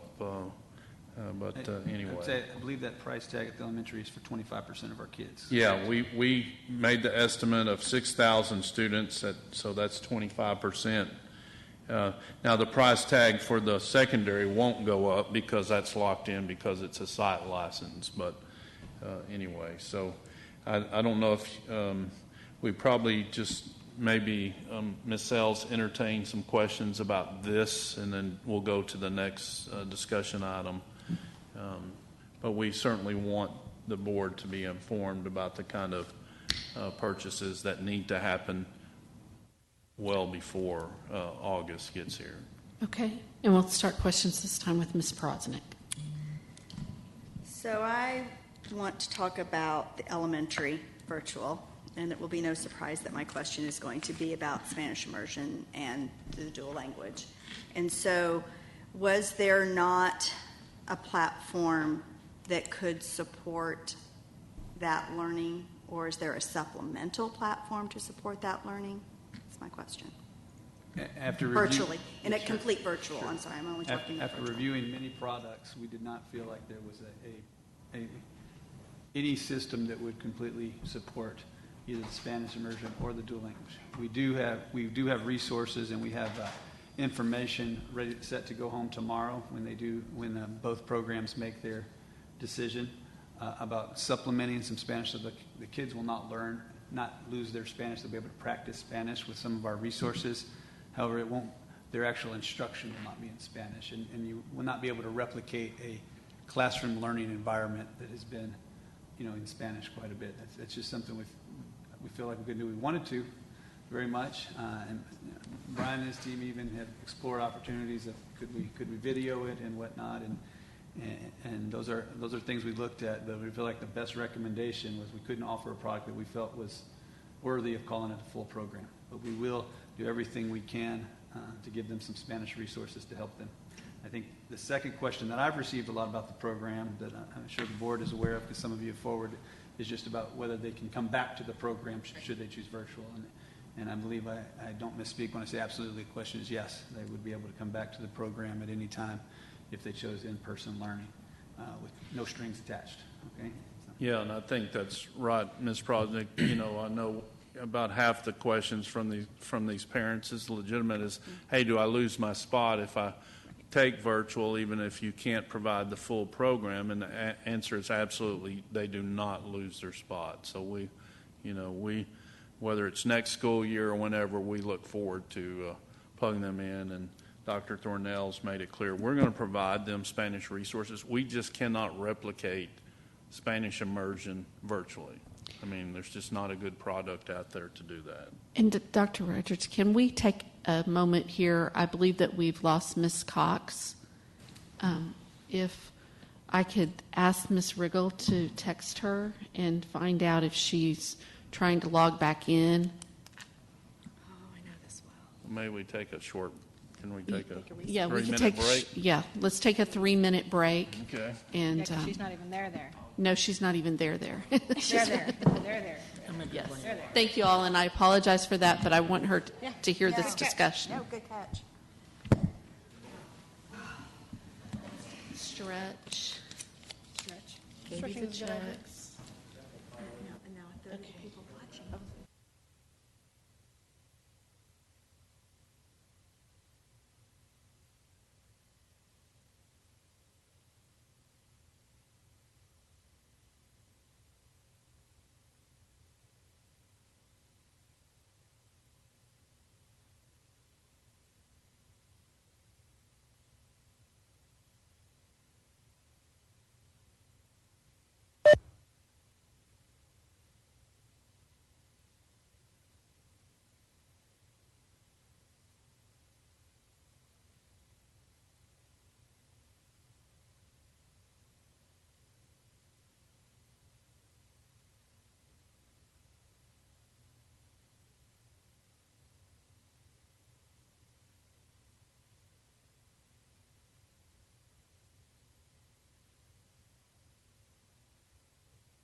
So good. Can you hear me? Yes, can you hear us? There she is. Yeah.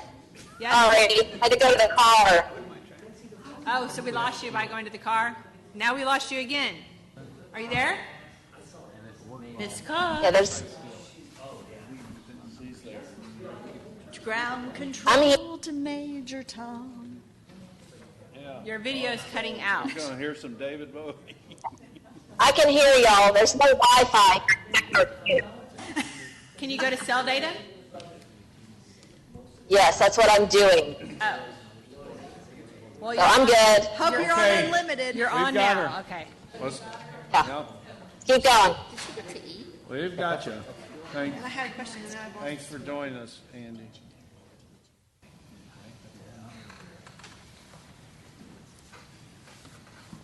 These are investments. Okay, Ms. Cox has rejoined us, and so I'm going to ask Mr. Thornhill, would you restate what you said about the Spanish learning so that Ms. Cox has the benefit of hearing? Yes, ma'am. I'll do my best. Word for One of the word. things that we talked about was the question of why we could not offer that. And we vetted quite a few different products over the course of the summer, and there's just not an easy, it's not about easy or hard, actually. There's not a product or resource that we feel comfortable with saying it is quality Spanish immersion and or dual language. And so we didn't recommend one of those things happening. What we would say is that we will be able to offer Spanish resources, so all the kids in those programs, if they're working virtually, could be supported and practice their Spanish and continue to work on that. We also said one of the biggest concerns we've heard from parents to this point is about whether or not their transfers would be honored should they choose to come back to the program after spending time virtually. And the answer to that is absolutely yes. No strings attached if they choose to come back, even if they sit out the entire school year, that next year their place and their transfer would be held. So was that pretty much what we summarized? Yes, that's You great. did well. Yes, I want to make sure Ms. Cox heard those words. Okay, additional questions, Ms. Prosnick, or? We'll come back around. Okay, Ms. Hassett? My question was on Edgenuity this is the online version, and this is what we're using for remote, when we have to go remote for whatever reasons. At the secondary level, we would continue to use it. Secondary Because it's site licensed, so we would already have it paid for. So for remote learning for elementary, we would not be using Edgenuity if we had to go fully remote. Well, let me jump in and correct me if I've misunderstood this. We may come back to the board and purchase some additional resources that Edgenuity will provide for us if we have to go full remote with elementary. It's already covered in the secondary, and that's but it's just additional resources, some other things, but I mean, is that accurate? Edgenuity at the secondary level would only be a supplement for the teachers to have to access, because as we shared a minute ago, full remote will be our teachers designing lessons like they would have had the students been in person. A little bit different since they're not in person, but still the same. And then at the elementary level, there would still be a conversation about, do we need Edgenuity for that supplement, or are we able to just accomplish the remote learning with what we have access to currently? So the cost could go up potentially if we need to.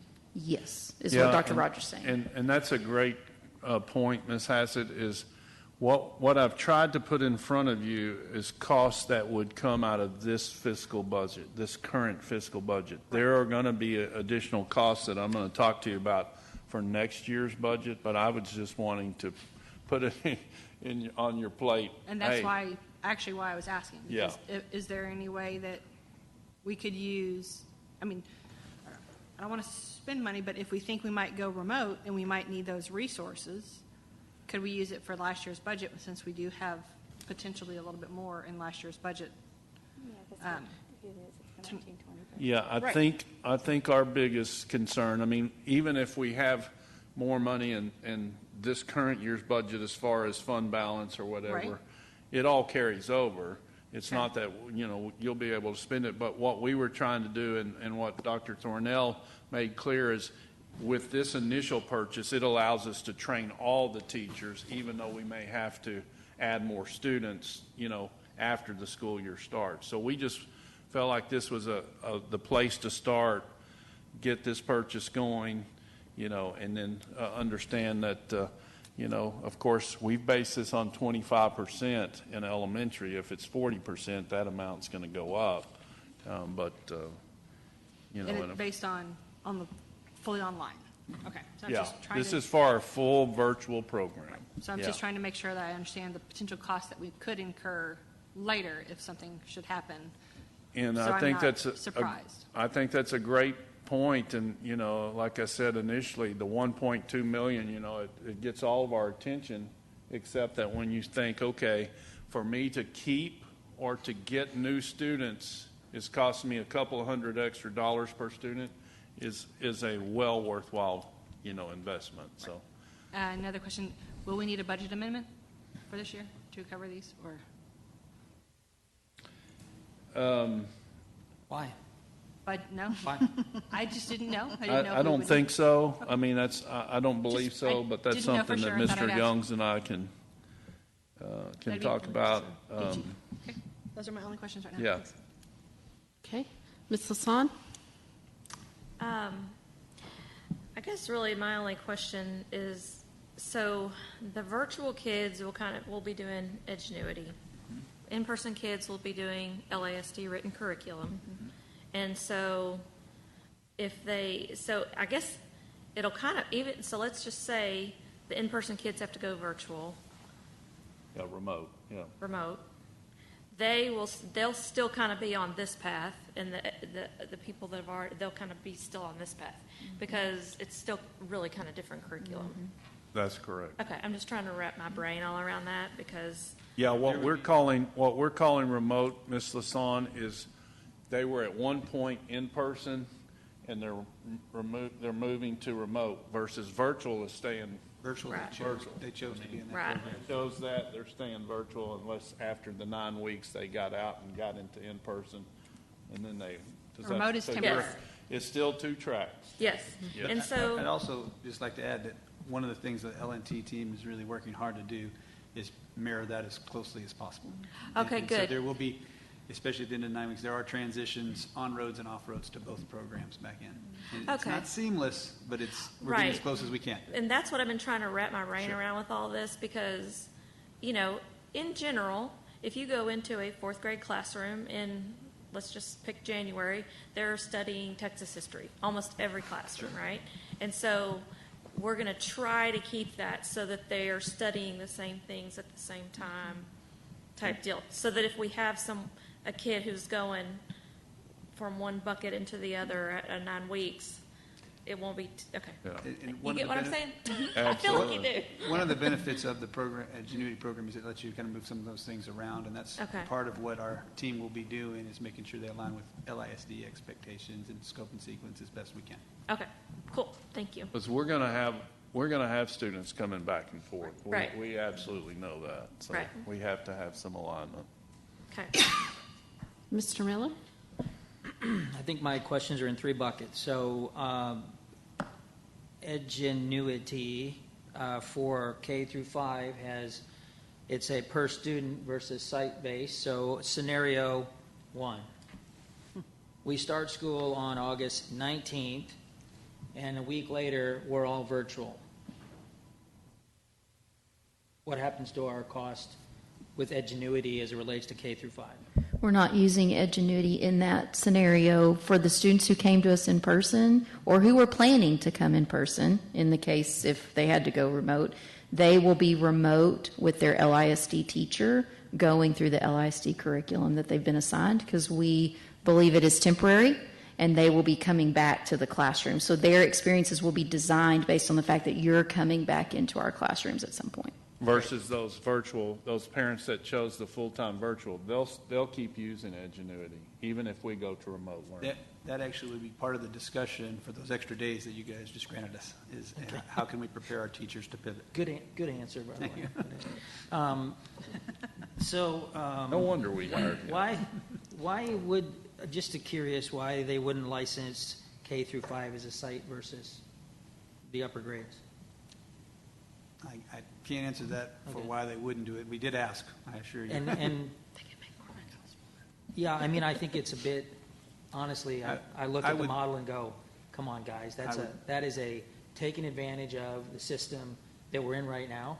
Because that number is 6,000, let's just say it's 12.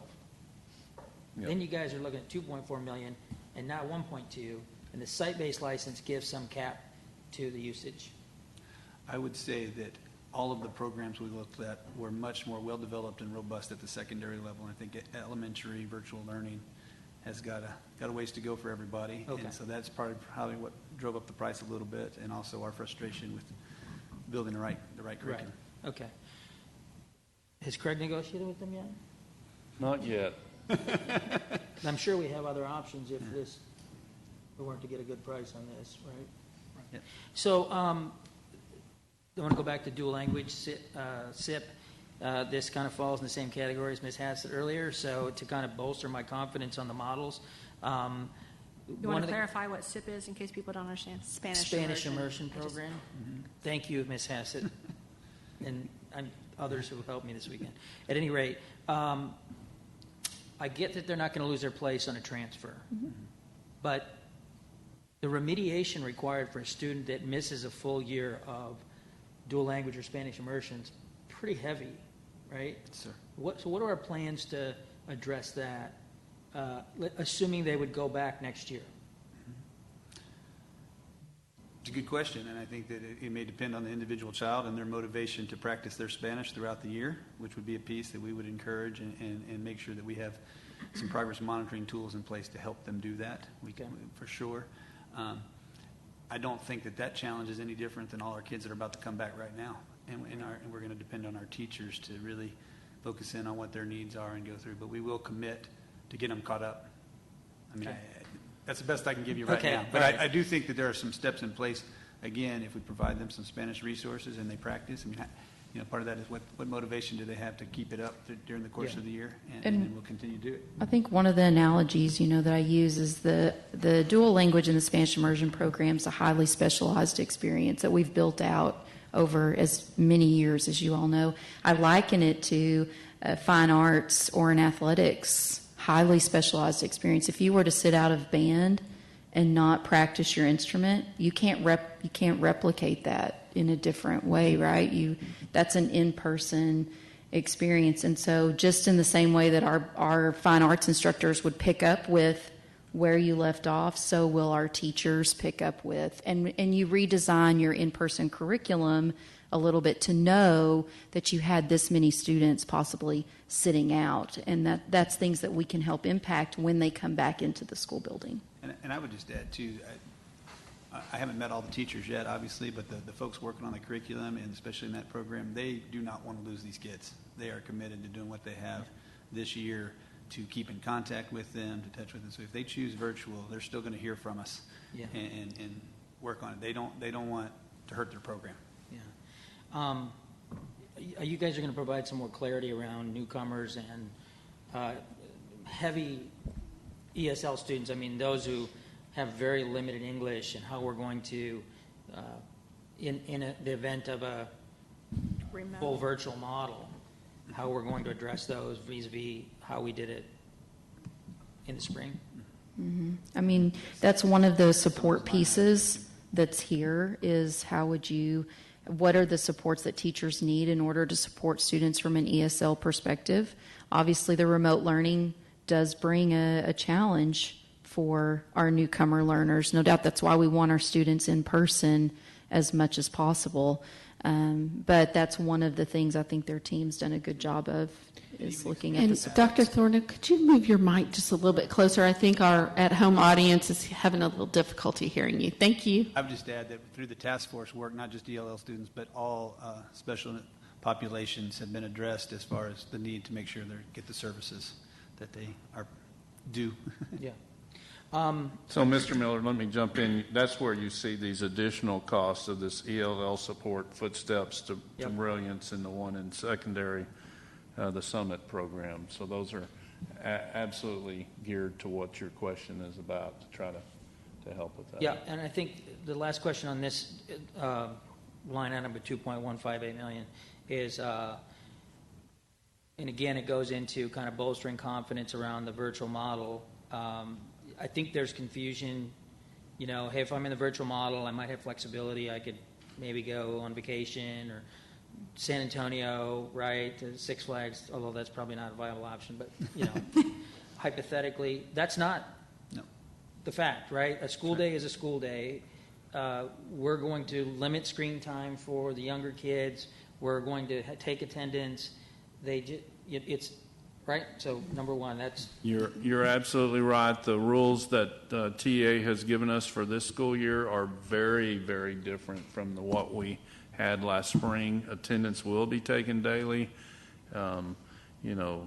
Checking. I mean, it's much more rigorous, much higher expectations, which is why we've tried to make it clear 4 to 6 hours and I feel of work daily. I mean, not, it's not check in and do all your work on Monday and that works for the rest of the week.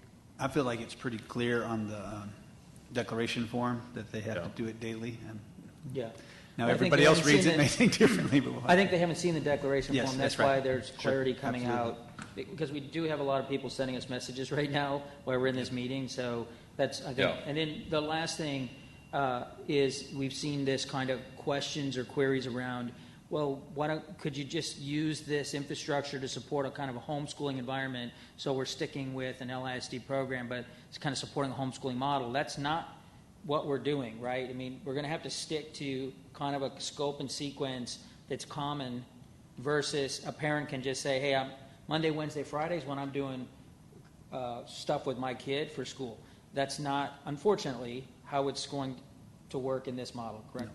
No. I would suspect, especially in elementary, kid is going to need some parent partnership every day. I mean, and so parents need to know that up front, and we'll do our best to communicate that and continue to do so. Right.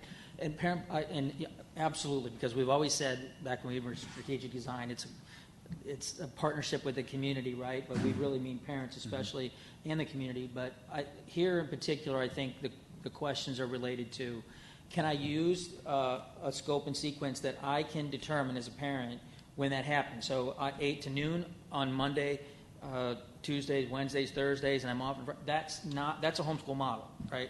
A lot of flexibility. That's not what we're suggesting here. That is not what TEA is going to allow us to do. Okay, so then that gets to the last point then, since you mentioned TA. Well, some would be concerned about our lack of advocacy with TEA. I would say that those listening need to understand that is just not a responsible query for us. We have done everything we can to influence TEA, including reaching out to our legislators collectively and individually. And so, we're dealing with an agency, and I'm generally not open to trashing the legislature agency, but that won't go back to school in January or work until January, but yet making us go back to school. So we're working with what we can in that context. I think absolutely, Mr. Miller, we continue and will continue to be advocates for our students and parents and our staff. But, there are still limits, and we have to right now continue to work with the hand that we've been dealt. And we can't sit here and say, woe is me, and, not continue to plan for what we have. So. Okay, thank you, Mr. Miller. Ms. Cox? Hear me? Yes. I feel comfortable with the expenses. And however, to Mr. Miller's point, I feel it's really important that we continue giving resources to our parents regarding the Spanish immersion and dual language. They don't fall behind when they're coming back next year, that those parents that choose to have students virtual. I would like, however, to see for Young's budgetary differences in where these expenditures are coming from as opposed to what our budget looks like currently. So the board has an understanding of where these expenses are coming from and where we're spending and not spending in other areas. Yeah, and that's I know we have our next budget workshop, I think, in early August. Ms. Cox, certainly, after the next board work session. But Mr. Youngs and I have talked about that. As we talked about at our latest budget workshop, we certainly believe this current fiscal year is going to end up better than we thought, especially with the purchase of $28 million worth of buses. But certainly out of some of those savings that we experienced through our COVID-19 March through May thing, and we're going to be spending some of that fund balance to pay for some of these things. And that's the same struggle that school districts across the state and probably across the nation are struggling with, is how to pay for all these additional expenses to be prepared for the start of school in these unique times. But, you and I, and I know the rest of the trustees would prefer not to have to spend this, but right now I just see this as the cost for doing business as a school district, and it's the same thing that every school district's having to figure out. But and we will certainly, Mr. Youngs will certainly provide something to the trustees on that. I agree, but I don't think this is the end of the expenditures. I feel that we will have additional costs as the year goes on as well. Oh, I think as I tried to, allude to Ms. Hassett, this absolutely is not the end of the expenditures. These are just the things that we need to purchase as soon as possible to make sure we can start school and have these products up and running, or these products at hand, such as some of the other things that we're going to talk about. So you're absolutely right. Sorry to say. Okay, is that it, Ms. Cox? Okay, thank you so much. And I guess for me, the Edgenuity training, is that all virtual for our staff, or will that be? Yes and no. They're going to do some of it virtually. We're going to bring in a group of our folks in kind of a setting where they can spread them out and do some training as well. So we're going to have some virtual and some face-to-face in person. And all of that training can be done, especially now that... The first group we're training would be our curriculum folks and our facilitators, and then depending on the number of teachers we need, we'll have to reschedule that and figure that part of the training. Yeah. But the first group will be kind of the L&T team. Okay. We're training a team of trainers to then train more of our own. Okay. And thank you for your answers to the dual language and the Spanish immersion programs. I'm upset's not the word, but if one of these curriculum writers that are out there, that might be a niche that needs to be filled, especially in today's world. So if somebody's watching and wants to maybe license something and get ahead of the game, I think that we'd be interested in, as well as other districts around the state. I'm just disappointed that there's not something out there, and maybe this COVID will spur something to be developed that is adequate for our uses as well as others. And so I just want to encourage that we're continually looking at things, because I do believe that we have a lot of entrepreneurs out there, and as they see niches not being filled in the COVID areas, that those are going to be looked at to being done. And so just as we could continue to explore that and just make sure that our eyes and ears are open for if somebody is doing that. And thank you for answering that remote and virtual will stay on their same tracks. In case of a school closure, I think that's important. I think to merge them would be confusing and disruptive, especially when we go to unmerge again. And so I appreciate that. And I think that all my other questions were answered. I did do some figuring, and like you said, we don't like to, nobody likes to look at $3+ million of expenditures, especially here at the end of the fiscal year. But it's necessary to continue education, and I appreciate the work that was done. Cleaning supplies can't be reused. Masks can only have a limited time. And so, and I'm sure that some of these things that even we're purchasing, such as desk shields, we'll need to replace some as the year goes on if there's damage or whatever. And so I just appreciate the work that was done. And although I don't like seeing this number have to be brought forward. So, yes. I think Ms. Prosnick. Yes. I have a virtual learning question, since I thought we were just focusing on that. And that is the $200 per student. Is that a year fee? Is that a 9-week fee? What is that? That's for the year. That's for the year. So we could have kids roll off and roll back on that same license, I guess. That's correct. I'm just looking at it from a budgetary standpoint right now. And we would, parents would have the option 2 weeks prior to that 9 weeks, so we would at least then have the 2-week forethought if we needed to purchase more or not. So, I mean, here's a hope, me wishing yet again, if we, with the initial, for the first 9 weeks, what do we do if we have 1,000 licenses that aren't being used in January? Yeah, I don't know if you've had those discussions. We've had a few of those discussions. I would have a hard time quoting that. There is some language in there about even doing it by quarter. But there also is some minimum numbers to get a certain price.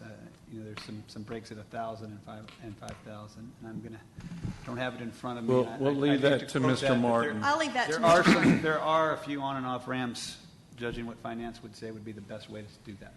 I would say, one of the things that the team's done a great job of is how we would help support our students with any intervention areas that need to be filled from this 9-week closure.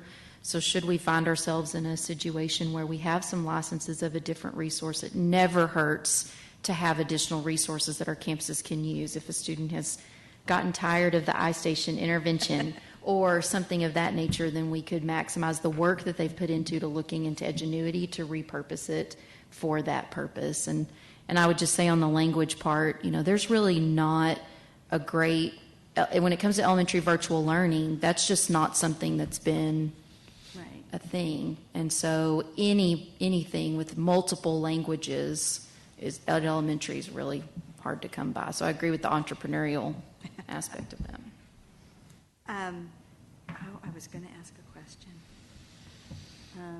You talked about. Could you ask mine? Yeah, go. Yeah. Maybe it'll come back. So I think one of the things, as I sit here and think about this and put myself in the teacher, parent's shoes, or honestly, just as a trustee, I think you guys have a way to visualize what you're talking about that we don't, either via demos or a vendor-provided YouTube video, et cetera, that you can get. It's unclear to me, and I would say, I'm not the AP kid in the room here, but therefore I think it's probably unclear to a lot of people what virtual looks like, or even just one class.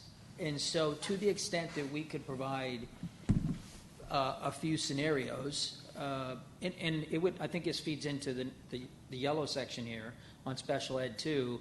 This is what a class looks like. So just pick something. Pick an elementary, middle, and high school. Here's a demo of what English looks like. A 3-minute summary or something. And I would assume that the vendor has this. So, yes and no. We actually sent some screenshots and things to the communications department this morning. So part of the website that will be launched with the decision will have at least some pictures. It doesn't necessarily have the video, and you can't get in it. It's not interactive yet. There's been some discussion of how could we help train parents, and Michelle Jacobson and her team are even talking about how we could do that. So there's some of that stuff coming, not for tomorrow at the decision making, you understand, but but there are some pictures of the screen so they can at least start thinking about what it looks like, and we're trying our best to show that as we can. So I would say, given that we've extended a week, that was the general desire of the board to extend a week, that we take that. I'm just thinking about if I'm a parent, you know what I'm not going to do tomorrow? Sign up. Unless I've just hardcore made a decision. The kid's got to go back, or I'm keeping them home no matter what because whatever. I would, if I'm trying to play an objective role, I would sit and wait and see what the district provides. And I think what the district provides will give, some want us to market virtual, right?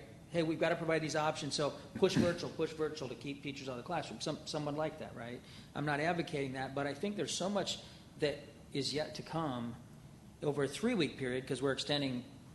Is that right? We'd go from 2-week open window to 3 weeks? No, we said we wouldn't extend that. Now, once again, parents are going to have more time to change their mind, and there's no doubt, Mr. Miller, that we understand we've got to provide as much context as we can for our parents because it's an important decision that we're asking them to make. And you're right, though. I think there's probably half of the parents, they know what they're picking no matter what we put out. They will answer it tomorrow, and some are in person and some are virtual, and then there's that other 50% that really need to dig down deep to sort of figure out what really fits for them, and we hope they take that time because not every kid is a good virtual learner, and so we're trying to make that clear that it's an important decision, and whatever decision you make once they are locked in 2 weeks before school starts, that's where they're going to be for 9 weeks. Yeah. And so I'll close my comments here with this.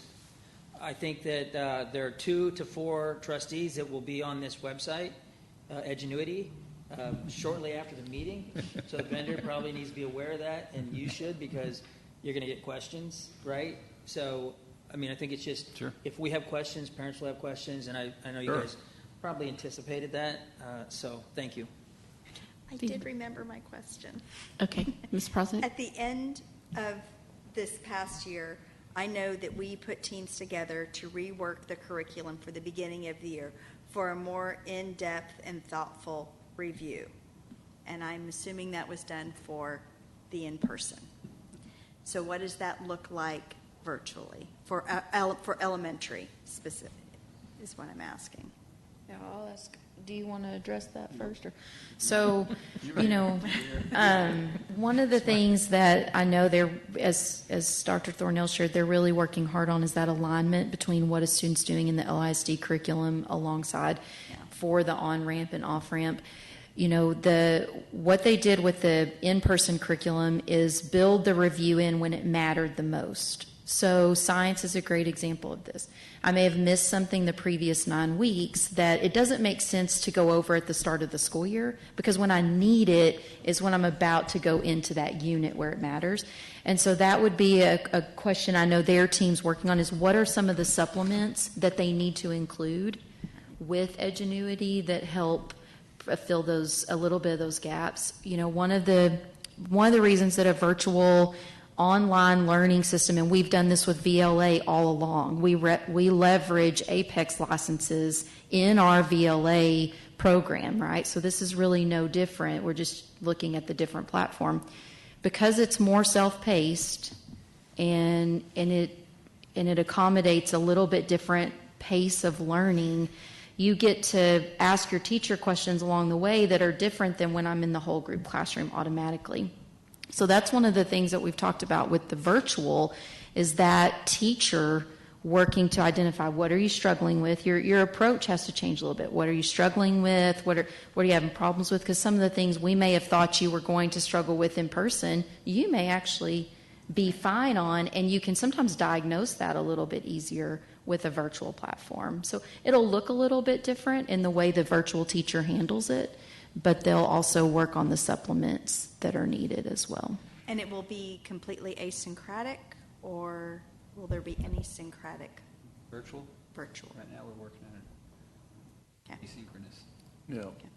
Yeah. Any real-time work with the teacher would happen in my extra support through WebEx, which is not necessarily synchronous learning, but there will be some of like hours, et cetera, for students to reach back out. That live interaction with the teacher. All right, thank you.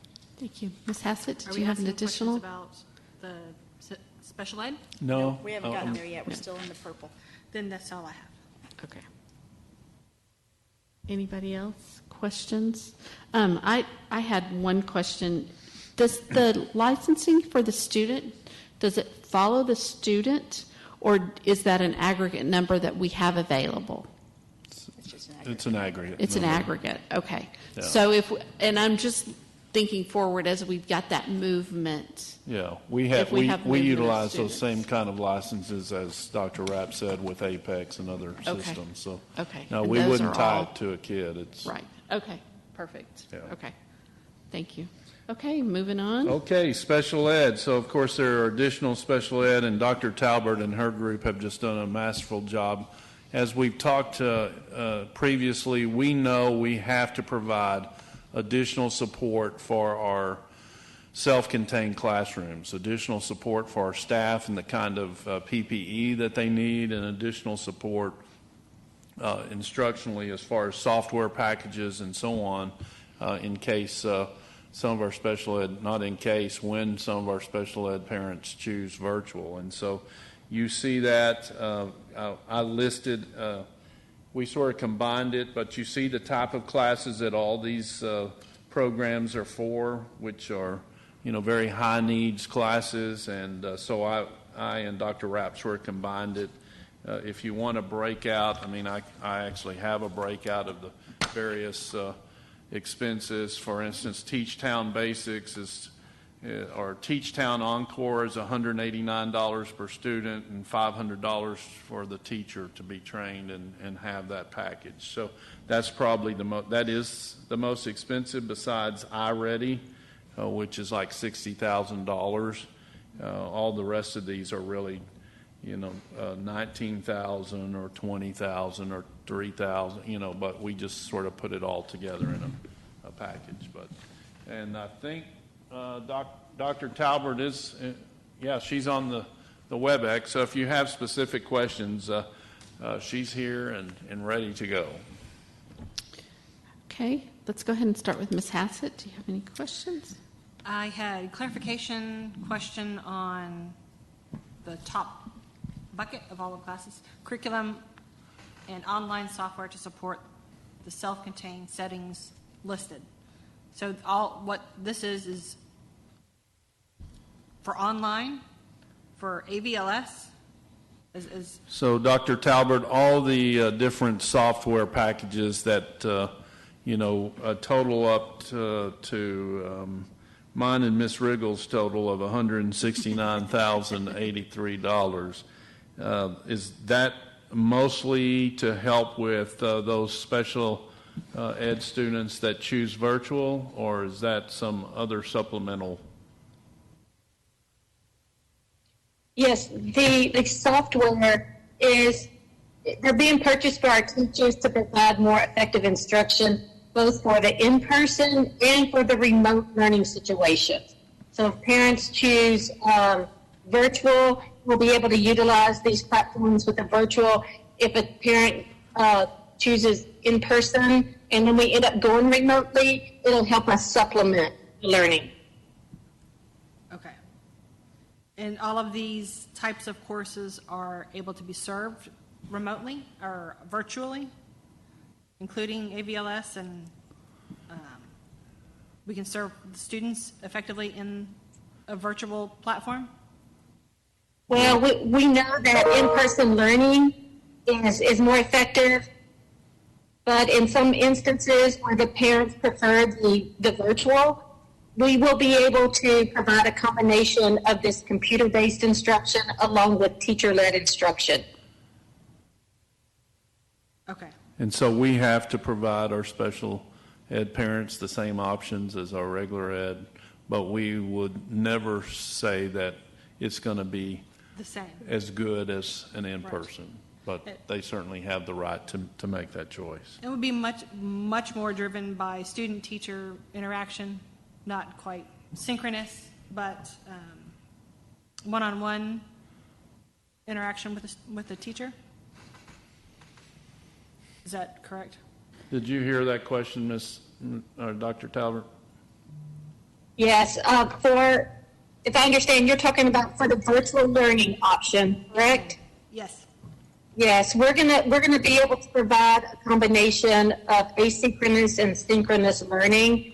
And, we will be working with the teachers on providing training on how to develop a schedule of learning and what that would look like and how to utilize these additional resources throughout the day.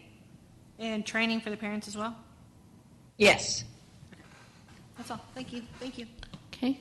Ms. Lasan? I don't have any questions. Mr. Miller? I don't think I have any questions. Ms. Cox?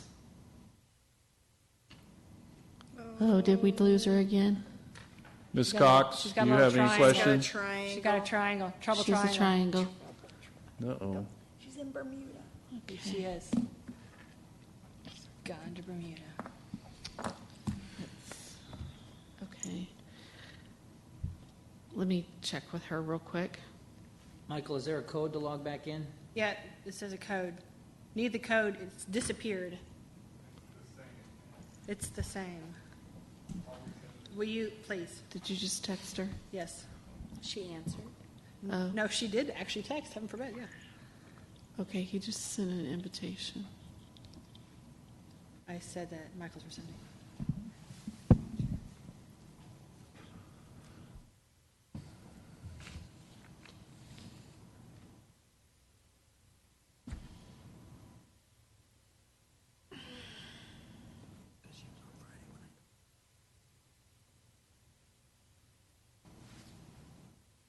There she There is. she is. Okay. Okay, you're back.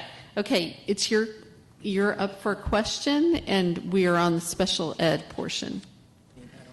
Yes, so my question is about how I probably brought this up last time about the arts. And are we prepared, and how are those going to take place? Dr. Talbert, did you hear the question regarding ARDS? And Angie, I did not. I didn't hear the question. She was going in and out. Got her two Angie, are you there? Yes. Can you repeat repeat? the question?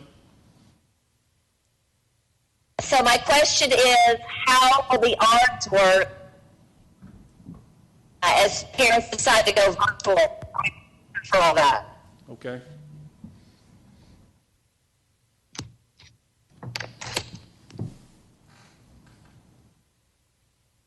Okay, so if a parent selects a virtual learning option, we will schedule an ARD to really look at, how we are going to provide that free and appropriate public education for parents who elect virtual learning. And so we'll get an ARD scheduled. We will go ahead and look at the students' presence levels of performance. We'll develop IEP goals and any accommodations that might be necessary in order for the student to benefit from the virtual learning.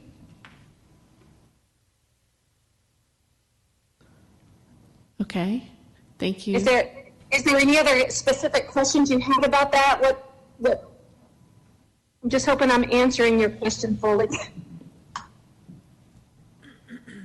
You're muted, Ms. Cox.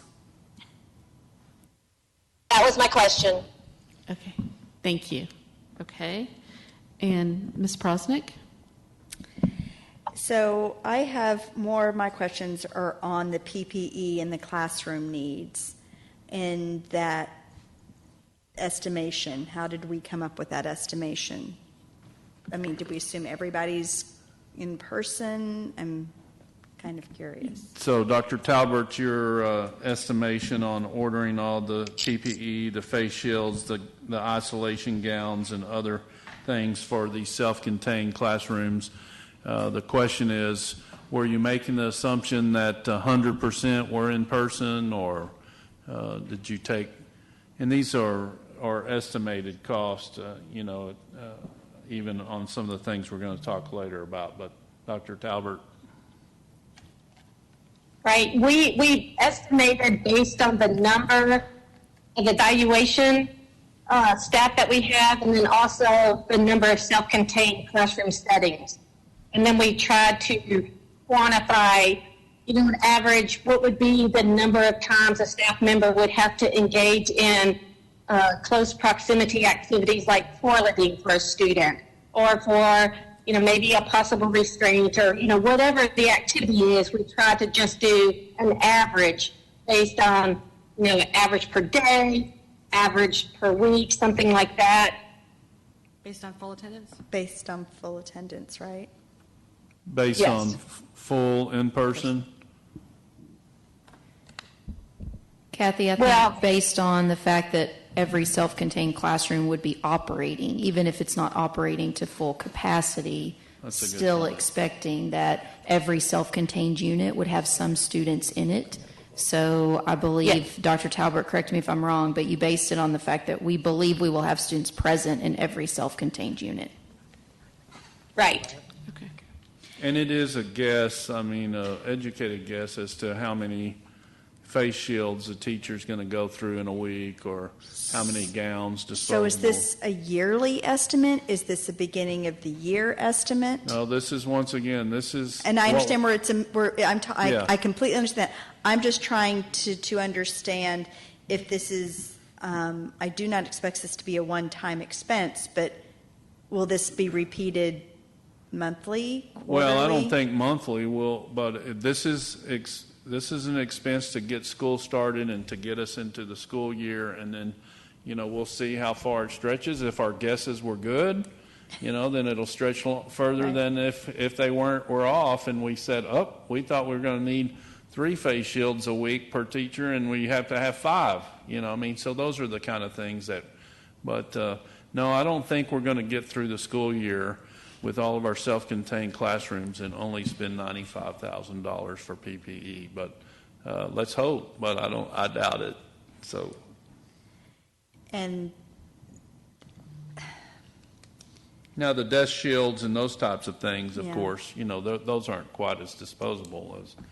so are we confident that there's supply for our self-contained? That's where my question comes from. There seems to be ebbs and flows about whether or not there's enough supply of PPE, and so that's my question. Well, I'm going to jump in for Mr. Martin, and then he can certainly speak, but that's actually a discussion we had today at lunch, which is, I think, the need for the discussion about the resolution is I think we're going to need every vendor we can because, while we'd like to order, 10,000 of this and 5, I don't know that one vendor can provide that. And so I think we're going to have to use a wide variety of vendors, even some that weren't previously approved, to make sure that we get this, which is another reason why we need as much ordering time as possible. And so I think that's a very valid concern. Okay. That's all. I don't know, Mr. Martin, if you want any. Yes, sir. Okay. And my only question was going to this curriculum and online software, just the online software, will we have, and it's kind of like along the lines of Mr. Miller's question regarding Edgenuity, how soon would that be available if a parent decides to go virtual or in the classroom for virtual to assist those students? Will that be something that there will be some sort of training for the parent to be involved in that process for the student, or would that have to be software that the student just has to figure out? I mean, when you go to a virtual learning, of course, you get into all those nuances of how those students are going to even know what to do and how to do it. Dr. Talbert, did you hear the question there? I did. That would be part of the discussion when we have these art committee meetings to talk about the virtual learning. I think that the art committee can discuss the parent training that needs to take place and be very specific on what that could look like. The good news is that a lot of these products were trialed during the 4th 9 weeks during school closures. So our teachers are familiar with them, and we did get their feedback on which products they really liked the best and that they thought had the best application for the different instructional settings. And so we will be training our teachers prior to the start of school on these products, and then also it will be part of the art committee discussion on how the parents are going to participate and be trained. Okay. Thank you very much for that. You're welcome. Are there any other questions regarding? Okay. Okay, moving Mr. right Miller? along. If you want me to wait on this, I'd like to go back to the Edgenuity, or you want to wait for the lightning round at the end? Lightning round. Okay. Okay, so the last expenses board are, and I'm just going to group all three of these since they're single line items, and then I do need to mention some technology that I'm going to let Mr. Kobeck talk to you about. But communications, we know that as you see in stores and everywhere else, there's a lot of signage, floor cleans that we're working to purchase for our campuses. So between our communications department and our purchasing department, they're working on that.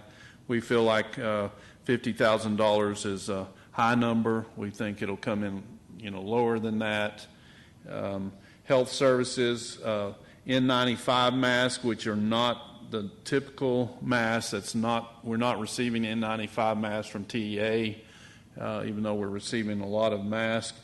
For our nurses, and once again for some of our really specialized special ed classes, those masks are $5 a piece, and so we do believe that this would be sufficient for the year of $85,000 for N95 mask. And then the desk shields, and you saw some samples of those, and we continue to get inundated. When I say we, our purchasing procurement department, with all different types of desk shields. We believe they're important. What we originally talked to our principals about is we would promise 3 per classroom, but we believe we need more. And so originally even you were provided, we have 3,600 classrooms. If we provided 10 per classroom, that's nearly $750,000. I've marked that down after a discussion earlier today with Mr. Turner and Mr. Martin, because, I took at least a quarter of that price off, because if we have 25% that are in virtual, even though they can come back to in person, then that, we wouldn't be utilizing all those. So, I see that as probably close to, one of the better ones that we've seen are about $20 each. And so, which is, some of them are a lot more expensive. I think there's some that are $150, $200 a piece, which just doesn't make sense to me for something that's breakable. And so we're probably all should have become a little better entrepreneurs previous to this. But we know that that's going to be an expense that we have to have for in-person instruction. And so with that, I'll try to answer questions, or I'll punt it over to Mr. Martin. Okay, let's go to Ms. Lasan. I don't have any questions. They all seem pretty straightforward to me. Okay, Mr. Miller Anything? on Okay. these 3. I'll come back to you on my lightning. Okay, and Ms. Cox. Just one clarifying question. So, kids going virtual, does this mean reduced classroom sizes for the in-person kids? Well, and that's a great question. And initially, it sort of makes sense that if you have 40% of your, kids, or 25% or whatever the percentage, then it. But remember, class size is not only determined by the number of students, but also the number of teachers. Because it's a, ratio. And so I do believe it's going to improve class size, but I don't think it's going to cut it in half or by 40% or whatever, because while we haven't worked out the details, we do believe that a virtual learning teacher can teach more students, and that will be the expectation. So, they won't have 22 to 1. It's not going to be double that or whatever. We're still working on where we'll land on that. So, I don't know if that answered your question or not, Ms. Cox. Yes, thank you. Okay, Ms. Prosnick. I guess one of my questions is, why weren't the N95 masks included in the PPE for special ed? I don't. Well, because this originated from health services, and so it's a I guess my different question kind of, is are we doing N95 masks anyway for special ed, or is this an additional? This is additional. So Okay. this request originated from Ms. Vincelette, and so she was in contact with Dr. Talbert, and so these are not face shields or the typical face masks like you and I. These are those specialized N95. So it was something different generated by health services. And then for the desk shields, in those 10 per classroom, are we including the one for the teacher? Yeah, and so Because that was what you showed. Yeah, that's absolutely, and 10 may be, the right number, and it may be 9, and, it could be 11 in one classroom and 8, so we'll be flexible on that. But we just felt like that was a good place, that if you had a class of 20, every kid doesn't need one, but every other kid, and of course we're going to focus on all of our students facing the same direction. And, when, these classrooms that utilize table, there's not going to be students on both sides of the table. So all those types of social distancing thing. And to answer a question from a while back from Mr. Miller regarding one direction hallways, that's absolutely part of the plan, Mr. Miller, which will be part of the signage, for the floors and so on. So all those types of guidelines, absolutely. My question comes from when the desk shields that you showed us last week, you showed us this different one for teachers than you did for students. Yeah, I think there's different uses for, and I'll let Dr. Rapp, since she's more of an expert on this, but there's a different kind of desk shield that a teacher might need if they're doing one-on-one Right. reading instruction versus a student sitting at their desk and just trying to help, with their neighbor, Right. provide some health and Barriers. safety Yeah. distancing. So I'm trying to drill down. So the 10 per classroom, are those for students? Or is one of those the teacher? Because to me, the teacher model is, just by looks, a more expensive item That's absolutely right. than one that we're putting to create barriers for students. I think what you're going to see, and I get what you're trying to get Yeah. to. What I would tell you is that we expect this expenditure to cover both. Okay. But I don't think the model necessarily will be the same. I don't know that all the student models will be the same just because of, the supply. So, some school may have the black with the clear plastic, and some may have all clear. So I don't think the model's going to be exactly the same, but we know that teachers need something different than what, a student would have at their desk or their table. So it could look different from campus to campus. That's Very possible. another thing I want. Or maybe Another thing. classroom to classroom. Classroom. Just Because once according to the again, supply. I'll go back to supply, I think you're- because we are not the only school district that is And we are the largest. purchasing. You're this. absolutely right, which is thus the need why we called this meeting, 6 days after last week, is because the longer we wait, the harder the supply will be. You're absolutely right. All right, thank you. Ms. Just Hassett? had two quick ones. So for the nurses, I'm thrilled that Melanie or Ms. Vincelet has said for the masks in 95, are we also providing nurses with face shields? What extra protection besides that? Because they need more than just the mask.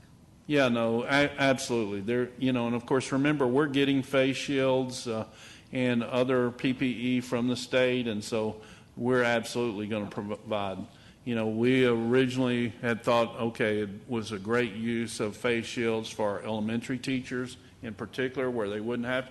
But really, the purpose of face shields, if you look at our medical experts, they wear face shields and a mask. Right. And so we will So our certainly nurses need expect that the too. same. So, Yeah. but for those teachers that are in close proximity or self-contained kids. classrooms, then we would provide both. Okay. But, I just yeah, wanted to so- make sure because it wasn't Yeah. on there. I didn't know if it was contained within the TEA or just other. Yeah, Ms. Vincelet is in charge of all PPE. When we got the gift from TEA, she's the point person. Okay. So she gets to control it. The other question was the desk shields. Do we need additional cleaning supplies that aren't provided by the TEA? Well, we're going to Or talk custodial? about that, but that's not an immediate expense. We're going to talk about that in just a minute, but I just tried to keep this list to immediate expenses that, I wanted to keep y'all in the loop as this resolution came. Here's the kind of things we've got to order ASAP. Okay. Additional cleaning supplies and things I'm going to talk about, but we'll talk about in more detail in August. Okay. All right? That's all. Thank you. Okay. And I think my question is why was the special ed under health services, but also the 10 desk shields? And then in talking about the desk shields, I want to make sure, and I'm sure you all have already discussed this, but just because I know some are listening, that we have a plan because these classrooms are going to look different. We have a plan to allow those teachers back in to retrieve items that are no longer going to fit and all that.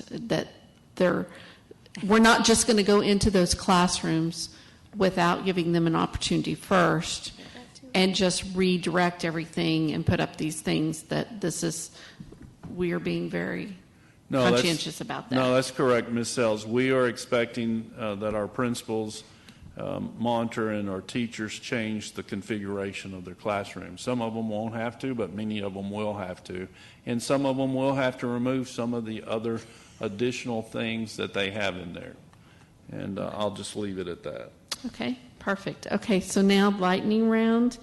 And we are going to go, Before look at the there, li- Mr. bef- Miller's up first. And I know Mr. Miller's dying to ask his lightning round question, but before that, one item that's not on here that I do need Mr. Kobeck to discuss, and it's with it's bond funds and already budgeted money, but I need him to talk about because we all know the difficulty in making sure every one of our students has a device, the age of some of our devices, and the connectivity. But we're going to just talk about devices, and we'll come back to y'all later. But Brian, sort of update the board on Sure. And it also fits into part of our communication going out tomorrow on the selection form. We know that having access to technology is going to be key, especially, it's really for everybody. The virtual piece, obviously the priority to have access before the start of school is very important, but also, as we've talked about the ability to pivot almost immediately in a remote setting, we cannot be put in a situation where we were trying to do deployments to people in the spring. So what we're trying to do is develop really what I would call a short-term plan and then a longer-term plan to address access. And one of the ways that we think we can increase access, and we've talked about this a little bit already at the board level, is looking at could we change our 1-to-X program slightly. So we've been looking at our device inventory, also trying to get incident claims specifically from accidental damage. And I was very pleased to look at the numbers. So as of June 30th, out of about 35,000 1-to-X iPads that we deployed in 4 through 12, we have about 93% of them have not had an accidental damage claim. So also the largest purchase that we put in 2018, that AppleCare, is going to fall off this year. So I think we're in position, if we wanted to change the program, I think we could do that, and with the hope of having more people opt into the program. That said, when we're doing those deployments, we tried not to overbuy. So now if we get more people if we make a change to the program, and what we were discussing really internally is potentially changing that, instead of, let's say, a 40-30 fee for, $30 for free reduced, if we just cut it in half, went 20 and 10. And also we're trying to, Dr. Rogers brought up, that the board had asked, would it be possible to set a cap or a ceiling if you had, let's say, 4 kids in a family? So we're trying to come up with a mechanism to do that. So I think this would be a good year to do it. I think it would help, get people into the program. To do that, though, we're going to have to purchase some additional iPads because we don't have enough in inventory to hopefully hand out more. And then obviously with what's going on nationally, internationally really, with supply chain, that's a challenging issue. So some of this stuff we would want to order quickly as well. And I think in addition to that, we're working on, I'm just forecasting, we're working on bringing a discussion item in August to talk about how can we also address access really for the rest of the district as well. And when we brought our last purchasing request, I said we're going to have to put together a plan for this shared access, and a lot of the devices that haven't been replaced, it's all in this kind of shared pool. And unfortunately, that it's getting old. Some of that stuff is 6 or 7 years old, so I don't see it as a good long-term option, but we could potentially start the school with that and then place an order for what we feel we need. So our team is planning to kind of scramble, and you got to remember too, with what we put into the pre-K3 classrooms, we pulled all that out in the spring to hand out as loaners. So when who's ever coming in for the in-person learning, that stuff's not there. So we're going to try to grab stuff off of carts and try to have some level of access in those classrooms. But in our discussion, and Dr. Thornell and I discussed it as well, it's important that everybody's going to have access. So we got to come up with a strategy around that, which we'll work on presenting in August. So I'm really looking for feedback on modification to 1-to-X, and that we need to order some iPads. So let me try to cut to the chase a little bit. So we just need to gauge the board's okay with, we would propose, because we have an ample amount in our IFE account, that we would propose for this year to cut the IFE to half of what it is currently, and also work out a system to where if you're a family with multiple children, we will figure out a better rate. As you know, when you have 3 or 4 kids, used to you were paying $40 a whack no matter what, and we would create a family. So it'd be much more palatable for families. But we didn't want to do that without discussing that with you. So if I could just maybe get some input from the board quickly on that, and then we'll talk about the technology needs, which once again are budgeted monies in this current budget or bond monies, but we feel like we need to order some more iPads to make sure that we can provide what our students need. But maybe IFE first. Okay, IFE, Mr. Miller? Are you Fine. fine? Ms. Cox, would you be okay? Yes. Okay. Ms. Prosnick? Yes. Ms. Absolutely. Ms. Lasan? Absolutely. And I just want to clarify, you said 40/30, but then you said 20/10.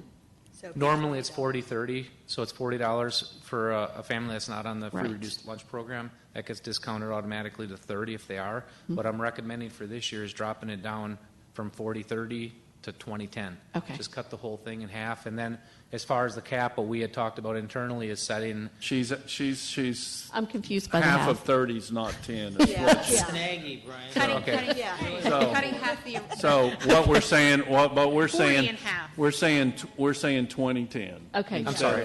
Cutting Yes. 40 and Okay. half. Yeah. Cutting. And then He's from possibly, Wisconsin. $10 reduced from that. yeah, that's that West Texas math. Okay. And then the cap, what we had discussed is setting the cap at anything over 2 kids per family. You wouldn't be charged for more than 2 kids. Okay. Is what we were discussing. Okay. Okay. Okay, so Got it. now clarify briefly the amount of iPads that we're talking about to get this and about the funding. for Sure. To anticipate what we think we would need to help, if more people sign up, we think we'd need 1,500 iPads is what we'd like to order right away. We have some unencumbered 199 funds as well as 2017 bond funds available. In addition to that, I didn't When you bring. say unencumbered 199, you're talking about unencumbered technology. Correct. 199 Technology funds. specific. Okay. We've, looking at, just to give you some clarity, looking at this year's budget, there's some projects that we held off on with the uncertainty through the spring, knowing that we're going to have to do something here. So it's money that was already budgeted in the 1920 fiscal year.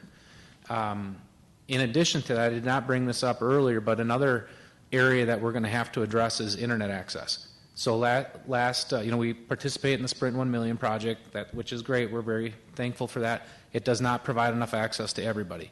So, Okay, but that's something we can discuss with them in August, right? I mean, yes, but Okay, we're so going to have to do something. I just want to with that, put too. on their radar what we're going to purchase immediately, and for us, because of the turnaround of iPads, we need to, Get it ordered. loop them in on the purchase with budgeted funds and bond funds of the 1,500, Yep. right? In other words, while we give Dr. Rogers unlimited authority to spend over the next few weeks, what are the things, right? That's I right. mean, That's the whole purpose of this is I for get you it, to yeah. have an idea of what we're talking about, even as you give me What is the total authority. that you, Yeah. what is the total you're thinking about unencumbered and else? On the New the iPads? amount to do the iPads with the case, keyboard, the accessories, and the AppleCare is $1,113,000. Just for the start of school?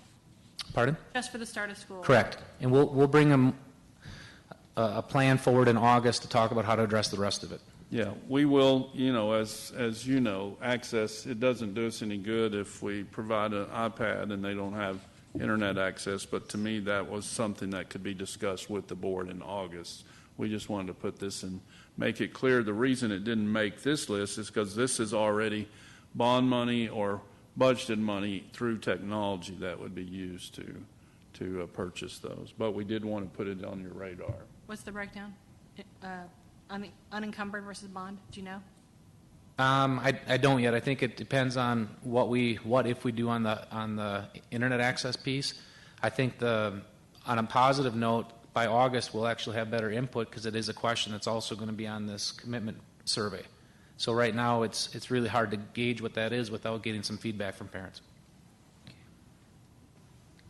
Okay, so you want a nod from the board, Dr. Rogers? Well, just questions on that. I mean, the same Okay, as we've done questions on the other, and then we certainly need to have the general questions. Okay, Ms. Cox?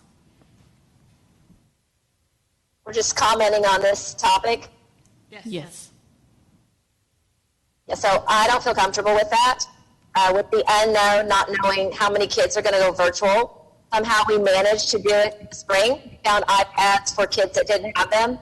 This is $1 million purchase, and I would rather know the true facts of who's going to stay at home so we know exactly what we're purchasing. So we might have to make some implementation and changes for the kids that are back at school. But I would rather see the true numbers to make sure we're spending true cost.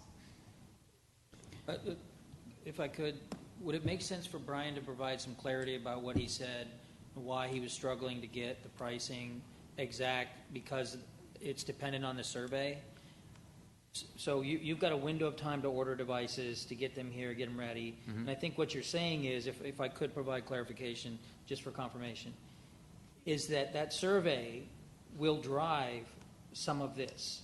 And supply. That's absolutely right. So the survey, even though they're initial and not locked in, will drive what the quantity is. But waiting for, basically, if the survey was open for, let's say, 2 weeks, and then ordering that next week, you wouldn't get them here for the start date, the new start date of the 19th. Even the 19th is going to be pushing it. I mean, it's going to be really tight. And I think the other question, Mr. Kobeck, is that some of these iPads we would have, normally we sort of order in the cycle of late spring.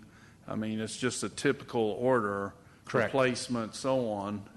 And so we would have done that, but with COVID-19 and our closure, I mean, yes, we try to gauge what it is that we need, and I think the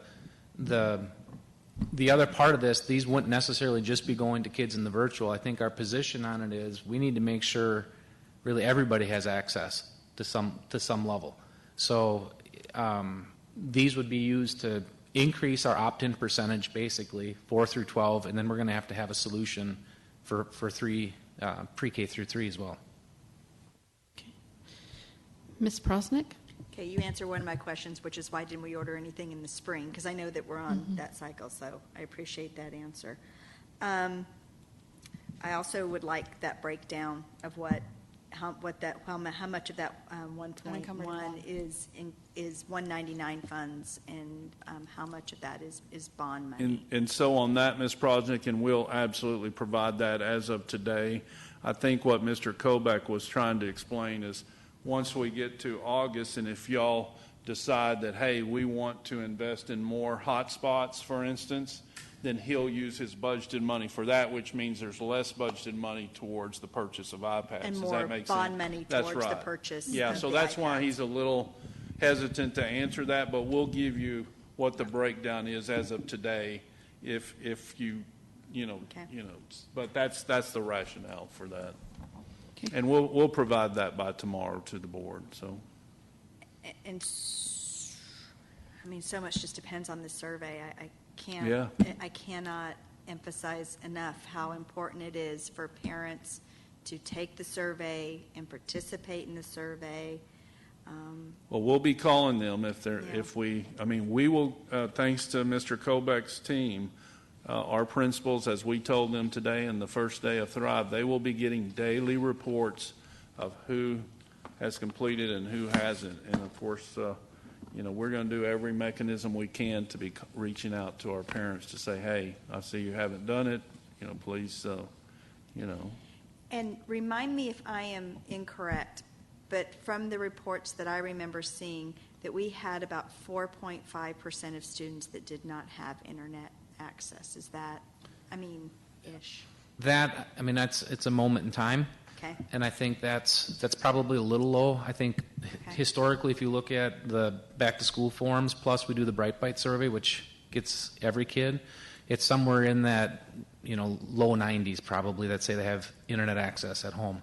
I think what what we saw, we surveyed again in the spring through as a result of COVID-19, that I would say track somewhere close to that. One of my concerns is, now that you're seeing some of the maybe other stimulus fall off, or there's certainly enough in the news about jobless rate, is there going to be more need? So does that number potentially creep up? So we really need the survey information to help guide that. And the So- 4.5% that you was the came up was spring. of that survey that we Right. did late May. Okay. Of those 13,000, you are correct, 4.5% of those 13,000 said connectivity was an issue. And your measurement of need is really in the context of the program, right? So if you were doing a lot of the spring in an asynchronous way, maybe people could get by using a cell phone or coming up to the district and doing a drive up.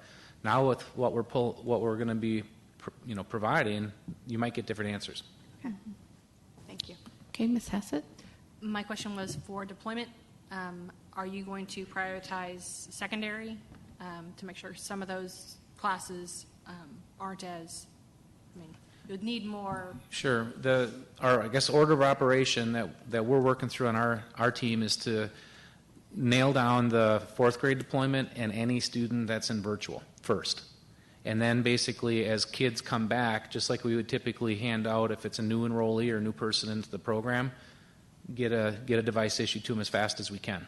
But the virtual piece, they have got to have access right away. So we see the elementary virtual and fourth grade, we can do that at the same time. And then secondary, I think what we'll have to do is set up like 2 different locations before the start of school and say, here's our deployment dates, and anybody opts in will have to deploy them ahead of time if they don't already have a device. Right. But for secondary virtual, they'll need the devices sooner than the Correct. elementary, especially pre-K through 2. Yes. Okay, thank you. Okay. Ms. Hassan? I don't have any questions. Mr. Miller?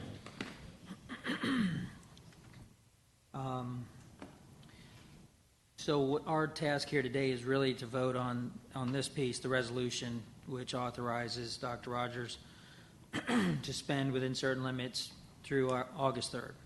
I'm curious about the 1.1 million and whether it's encumbered funds or 199, whatever, but it doesn't factor into my decision because I think you guys got to move and you'll give us the details later. I mean, I just sit here and listen. The whole thing is so surreal what we're talking about.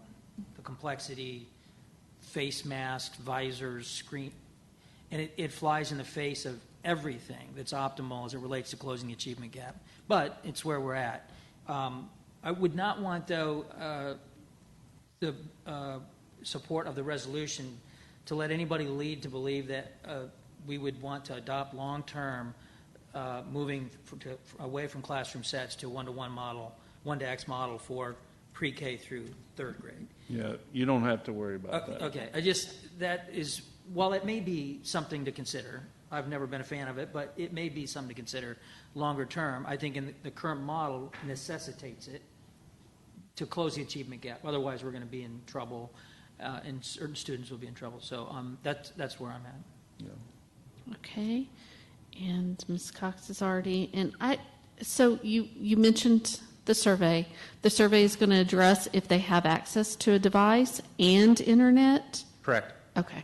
Just wanted to make sure of that. And I would like a breakdown also, but I'd also like a breakdown of what you foresee the devices going into the classroom versus the devices actually going into students' hands. And you may not be able to see that until you may not know that breakdown, but I don't want devices sitting in a classroom where there's not students in there Right. to Right now, use that, those. that number is what we're anticipating handing to students in a one-to-one scenario. The classroom piece will bring forward as a discussion item in August how to address the class set issue.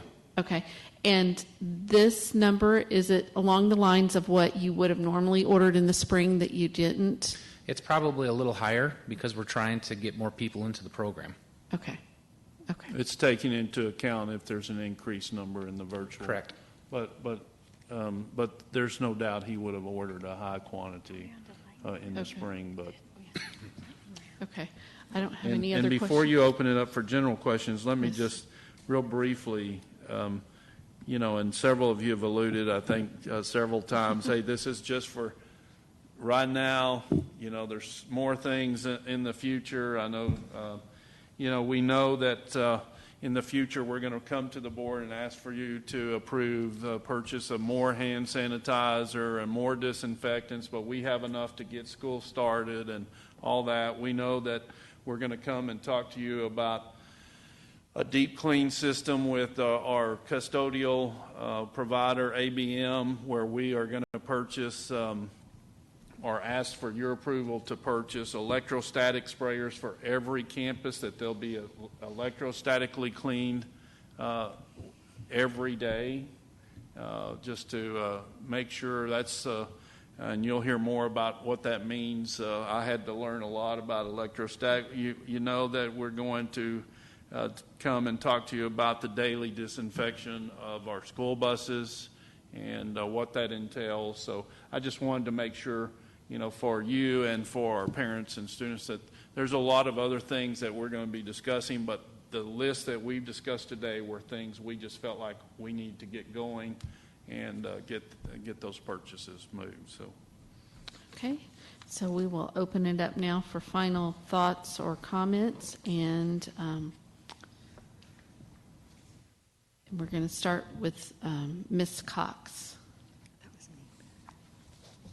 So I just want to clarify what we are voting on for the resolution. So besides the items that are listed that we received earlier, it could include technology that Mr. Colbeck just mentioned and other items. Is that correct? That's correct. And before that happens, he'll provide more clarification and the information that the board's requested, Ms. Cox, where the funding's coming from, what's the breakdown, how it's proposed to be distributed as far as virtual versus in person, those kind of things. Okay, thank you. Thank you, Ms. Cox. Ms. Prosnick? I'm going to go back to virtual because it was mentioned. What kind of class size are we looking at? And I know that, once again, I'm going to refer back to the survey. That survey is going to be very important in how we distribute that. But some of the questions that have been asked, because it never works out that 22 children from elementary A are going to choose virtual, so therefore they get their own teacher from elementary A in first grade. How is that going to look, class size, and with a teacher? As best you can guess. As best I can. Unofficially? Unofficially. Well, one of the first things I would say is that the interest application thing we're going to send to teachers acknowledges that it may be kids from different campuses and possibly multiple grade levels, just depending on how the numbers flow. I mean, that's not ideal, but it could happen. And then when we start talking about numbers, we've been talking closely with Ms. Smith from Employee Services and going through that, and the ratio could be set at 30-1, could be 35-1, could be 25-1. Some of it we'll see really depend on that survey and those numbers coming out, but those are some of the math we've run have been along those ranges. Yeah, and maybe different at secondary, maybe a little higher at secondary than elementary, just as it naturally would in an in-person setting sometimes. I think you're absolutely right, Ms. Prosnick. It's just not going to slice clean. Mm-hmm. And so, one teacher may have 28 and another teacher may have 30. Well, that's really the way it works in real life anyway. Yeah. And we until we see the numbers and where the numbers are coming from, we discussed with the principals last Thursday in an emergency principal meeting. Just there could be 5 fifth graders that want virtual from one school and 8 from another school and 7 from another, and then our big dilemma is where's the teacher going to come from to serve those. So those are all the logistical things that are just not easy answers. But we do believe, because it's an asynchronous model, that a teacher can serve more kids in the full virtual. And so we will probably expect that. Ms. Hassett? The TEA is going to allow that? I don't know. Have they said anything? We haven't been told otherwise. So I was just curious because we do have the class size. And we don't have that for secondary or or online learning in statute, but Well, remember, right now, they allow it if we request a waiver, so worst case, Correct. we'll just request waivers. I was you just know. curious, something Yeah, I hadn't but even considered. It hasn't come up, it's a good question. Don't ask them today. I'm not asking, Okay. but, we'll be prepared either way. I have no questions. Yeah. Appreciate the work. Ms. Lasan? I don't have any questions, just, again, just kind of a thank you to you guys sitting here and Dr. Rogers and just everything that's going into this. And, I personally just have, an immense amount of trust that you guys are, when we sign this resolution, you guys, I know you're going to do things as frugally as possible with the best, things in mind for our kids. And so, anyway, I just wanted to say that. Okay. Mr. Miller? I think mine are in two areas. So one is employee services and one is instruction. Let me see if I can talk about the employee services within the context of the agenda and not just making a point, but asking a question. You all are going to be working on how, based on the survey, how you select teachers that are going to provide virtual instruction versus in-classroom instruction. And within that, you'll take into consideration Ms. Smith and however you structure this, the health concerns that some teachers have. Certainly we won't be able to, I think, mitigate all of them, in fairness. But we're all in that situation, regrettably. But you're in process and working through that, correct? That's absolutely. Okay. I think it's just, Yeah. that's just why I think reassuring. it's a point but a question, right? And how you're doing that, I guess, would be my question that you can answer later. It might be the most appropriate way to do that because you'll then release that more publicly. Is Yeah. that fair? Okay. I think that's fair. Okay. As it relates to STEM and students who are above grade level, with, let's just say, K through 5, how are we planning to address those two groups, if you will? Online or in person? Huh? Online or in person? Well, online, yeah. So the STEM Academy, the STEM schools, there will be some supplement materials to go with that, and we feel like they're a little bit different than, like, say, the SIP program, the dual language. We feel like they are of enough quality and rigorous enough to say it is still a STEM limit. They will not be the same exact activities at all times that the STEM in person will do. Right. But again, it's kind of that same discussion, and we've had it, and there will be STEM activities provided for them.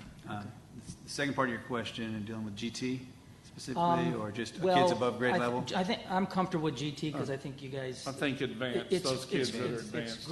Students who are above grade level, a kindergartner, Lori, I think you know where I'm going with this.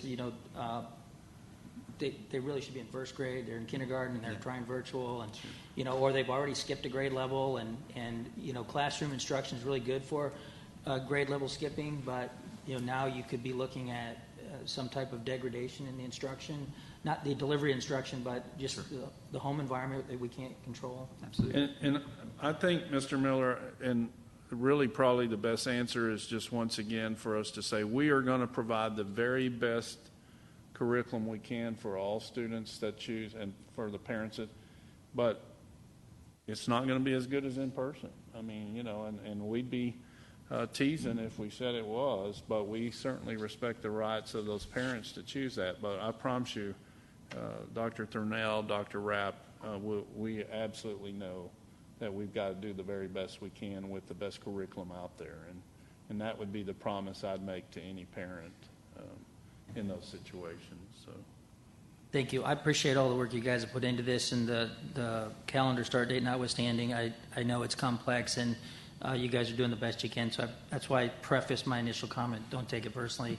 Just you guys are doing great work. Keep it up, and let's make it through the next couple weeks.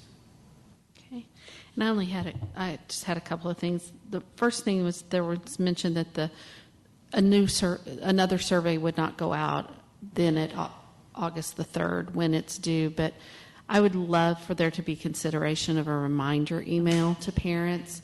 I don't know about in your all's household, but in our household, we get up and we have to go look and see what day it is some days. Yeah. And so things get kind of muddied in all of this COVID and being all together and stuff. And I would hate for a parent to be reconsidering something and miss that deadline without a prompt from us. And I think that's just the courteous thing to do from the district, if we could do that. And then just to echo what others have said, I just want to say thank you not only to our staff for the work that they have done and the discussions you've had. And it's amazing how we say, well, what about this? And, well, we had that discussion. And so it's not surprising, but we just want to say thank you. But I also want to publicly thank the board members that sat around this table. I don't think I've ever seen them as much in a July as I have this July. And so when we talk about being flexible, all of you have been incredibly flexible in terms of meeting in these special meetings that have been requested, and I just wanted to say thank you.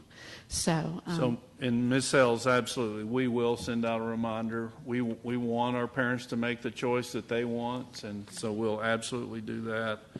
I totally concur with your comments about the board. We greatly appreciate their flexibility. And we appreciate the comments. I greatly appreciate the folks across the table and throughout our organization that continue to navigate uncharted times. And so, and we appreciate our parents' patience and grace. And, we certainly, we hope that they understand we're trying to answer those FAQs as fast as we can. We promise that we're going to provide every document that we have. We actually had discussions about should this document, and we've decided that we're going to provide every document that we have regarding context for their decisions as far as mitigation levels and all those kind of things, so they can make the best decision possible beginning tomorrow. Well, we appreciate that. And Ms. Prosnick did allude to the fact that the importance of the survey. So if you're listening online and you're a parent, fill out the survey, and I encourage you to contact 10 of your closest friends or 20 of your closest friends and ask them if they've done the same, and put it on your social media page. Do whatever you need to do. For our staff, if the surveys are done, it's important because our staff will have to take time, and that's time that they could be planning how this is going to look and how it's going to affect your student. And so please, please, please fill out those surveys. And is there anything else from anyone else? Nothing? So we just need the motion. And we just need the motion then. Ms. Hassett? I move to approve the resolution of the Board of Trustees of the Lewisville Independent School District regarding delegation of purchasing authority during COVID-19 emergency as presented by administration. Do I have a second? Mr. Miller, I see a head nod. All in favor, please. Are we not having any discussion? Oh, apologize. I feel like we've discussed that. Is there any discussion? Yes. I do have a couple of questions. Okay. Sure. And that is, is there any way to put a monetary limit amount in this resolution? And so are you asking, Ms. Prosnick, a monetary amount per purchase or a total monetary amount? A total monetary amount. Okay, so 4.5 is what it is right now. Mm-hmm. Right. I think certainly, I'm trying to find my list, but, I certainly, one, these are estimates, as I said, high estimates, no more than for a lot of these areas. So, I certainly believe you could put something that, if you're asking me a number, or you want to choose a number, and I can tell you if I feel that's fair or not. It's up to you. Well, we're at 4.5 million And some change. So I think that's fair. That's a fair amount to Okay. put no more than to exceed Yeah. 4.5 million. Okay. I believe that's a fair amount. do you think 5 million would be more reasonable? I'm asking. I think 4.5 is good. Okay. So I'm good with that if that's what y'all choose. Okay. So do I need to make an amendment? You Let me answer your question. You, Yeah. you can make the amendment. We will then have to vote on the amendment, and then we'll Right. have to vote on the Right. original, or Ms. Hassett could withdraw her amendment, and or. easier. Yeah, and it would be, yeah. And That'd be cleaner. Do we want to finish discussion, though, before we? No, that's what I mean, I'm after discussion. Yes, let's just finish wondering. discussion so that we're Absolutely. not undoing and redoing and undoing. Okay? Mr. Miller? I'm okay either way. I mean, I think, 4.5 million is either explicit within the resolution or implicit from this conversation, to me, would accomplish the same thing. So it really, I don't think, Dr. Rogers, if you I think if you're going to go beyond 4.5 million, you'd probably notify us. We're talking about 2 weeks. 2 weeks to spend $4.5 million of, some's budgeted, but that's a lot of activity in purchasing. So I'm comfortable either way. But I appreciate you. I was signaling 5 million, but you went with 4.5. So okay. I'm not looking to spend money. I think y'all know that. I'm just trying to get school started, and so I feel 4.5 is absolutely doable. If And I guess the other thing I want to put out there is that this is the only way to accomplish doing that. Yeah, I before think that's a school great starts. point, Ms. Prosnick, is this resolution is the only way for us. Some of these vendors are already approved, but some are not. And for us to have the biggest provider of supply, and for some of these things like desk shields and so on that, there weren't any such thing really as desk shields and plexiglass 6-9 months ago. So this is the only way to do this in a quick manner to where we can then order it and get it for the start of school. So I think that's the decision or the conclusion that both Mr. Martin and our general counsel, Mr. Crownover, came to, which is why they recommended that. Okay. Ms. Cox, do you have any discussion on this?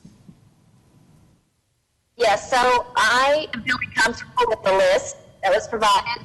What I'm not feeling comfortable with is the iPad purchase.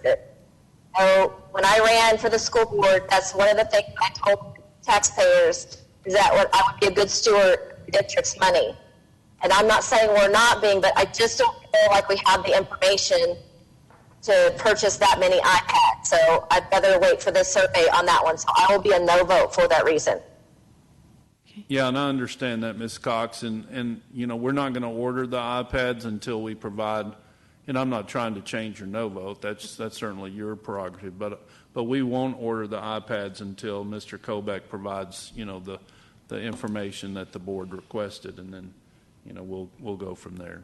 And if we didn't provide the iPads, then parents would have to provide it for their children in order to do the virtual learning. Yeah, we're extremely concerned that we will not be able to meet the requirements of an increased number of virtual learning parents and students if we don't have some additional devices, and also meet the needs of our K through 3 classrooms Right. where we robbed, so to speak, devices to help make sure that we could get through last spring. I will ask this, and if you don't know the number off the top of your head, I completely understand. How many devices do we normally order in the spring that we delay? That this would be, because that's part of this purchase ask, correct? Yeah, I don't know the answer. I'll have to give you fine. one, but we usually, have to restock some. You lose some. We've been working our way up into the opt-in numbers, trying to every year. So what we anticipate is what we're trying to order. This year, I'm expecting more, especially with the change. That's why you asked for that's why you're looking at 1,500 devices. We would not have ordered 1,500 devices in a normal year Correct. in the spring. That's correct. If we weren't doing like a big refresh or something like that, no. Thank you. How many devices are in that shared pool that you talked about that would potentially have been looked at being replaced, but now we're looking at continuing their Yeah. usage?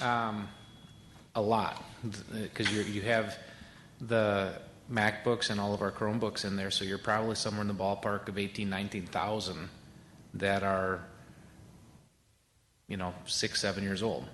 So when I'm saying we need to bring a solution forward in August, it's going to be how do we address the other needs, but using kind of what was already budgeted to replace that stuff. So are there no iPads in the shared pool? Right now, no. Okay. No. We would have purchased those already with the classroom sets that we had deployed, but we have a lot of those that we issued in the spring. Okay. Are there any other? Yeah, I would just offer, I appreciate where Angie's coming from. I have the same kind of platform or in the election. I would say that even those who are very conservative on this model and the implementation of the devices, it's defensible given the situation. I mean, I think we're all in just a very difficult situation. If we were to vote this down 0 to 6, we have a problem because it is a unilateral authority on spending. It is not specific within. I mean, this attachment that you have is not an addendum to the referendum, and so we're either authorizing you to spend or not. Well, I think what is open-ended is the number of devices and their allocation, and that's so right. If a supporting document, which you said you'd provide us, would give Ms. Cox some fidelity towards the platform, I think that would be helpful. Yeah, no, I mean, and as I promised, we'd get the board that supplemental information by tomorrow. And, that may or may not change Ms. Cox. I know Ms. Cox well, and, but I absolutely honor her perspective. And, but the bottom line, in my opinion, is we don't have a choice if we're going to meet the needs of our students in the times that we're at. Okay. Is there any other discussion? Okay. I'm going to call for the vote.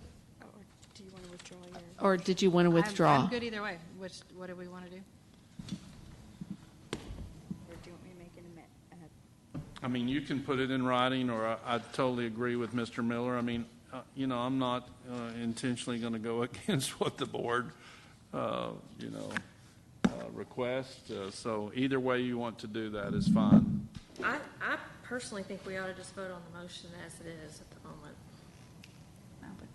Well, we'd have to either draft a whole new resolution, figure out a time to vote on that, or make a motion in the language that ties it to it. It's far simpler if I could just say that Dr. Rogers has heard it, and if he agrees not to go over it, you guys hold him accountable outside of the resolution. That's the simplest way to do it. But obviously, if you insist on having something in writing, the board could do that as well. It just make it a little more complicated. Well, then I want to say a couple things. I would have liked to have known about this resolution before I saw this resolution.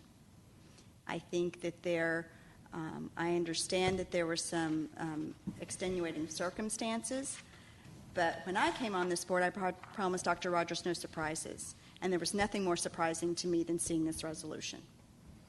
And I understand that it is time sensitive, but as we talk about communication to our parents and making that important so that they can make well-informed decisions, I expect that same communication as a trustee.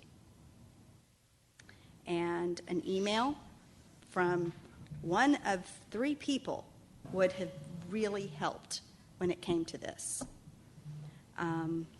You amended it yesterday afternoon, the resolution, to add the date, which I appreciate. So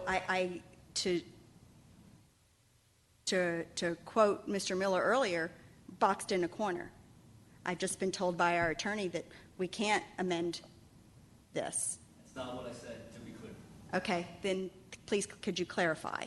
You can amend it if you want. It's just it would make it more complicated. And the board would need to do it. So the entire board would need to be okay voting on putting a limit either in the resolution or through the motion. But to my point, the entire board did not approve the end date of August 3rd. We haven't approved anything yet because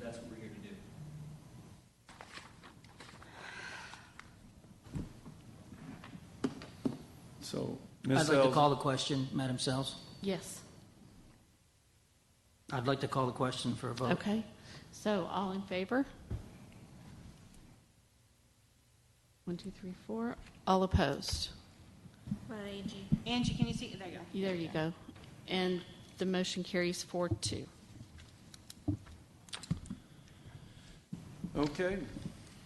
Okay, is there anything else? Dr. Rogers, if not, if there is no further business, this meeting is adjourned, and the time is now 3:19 p.m.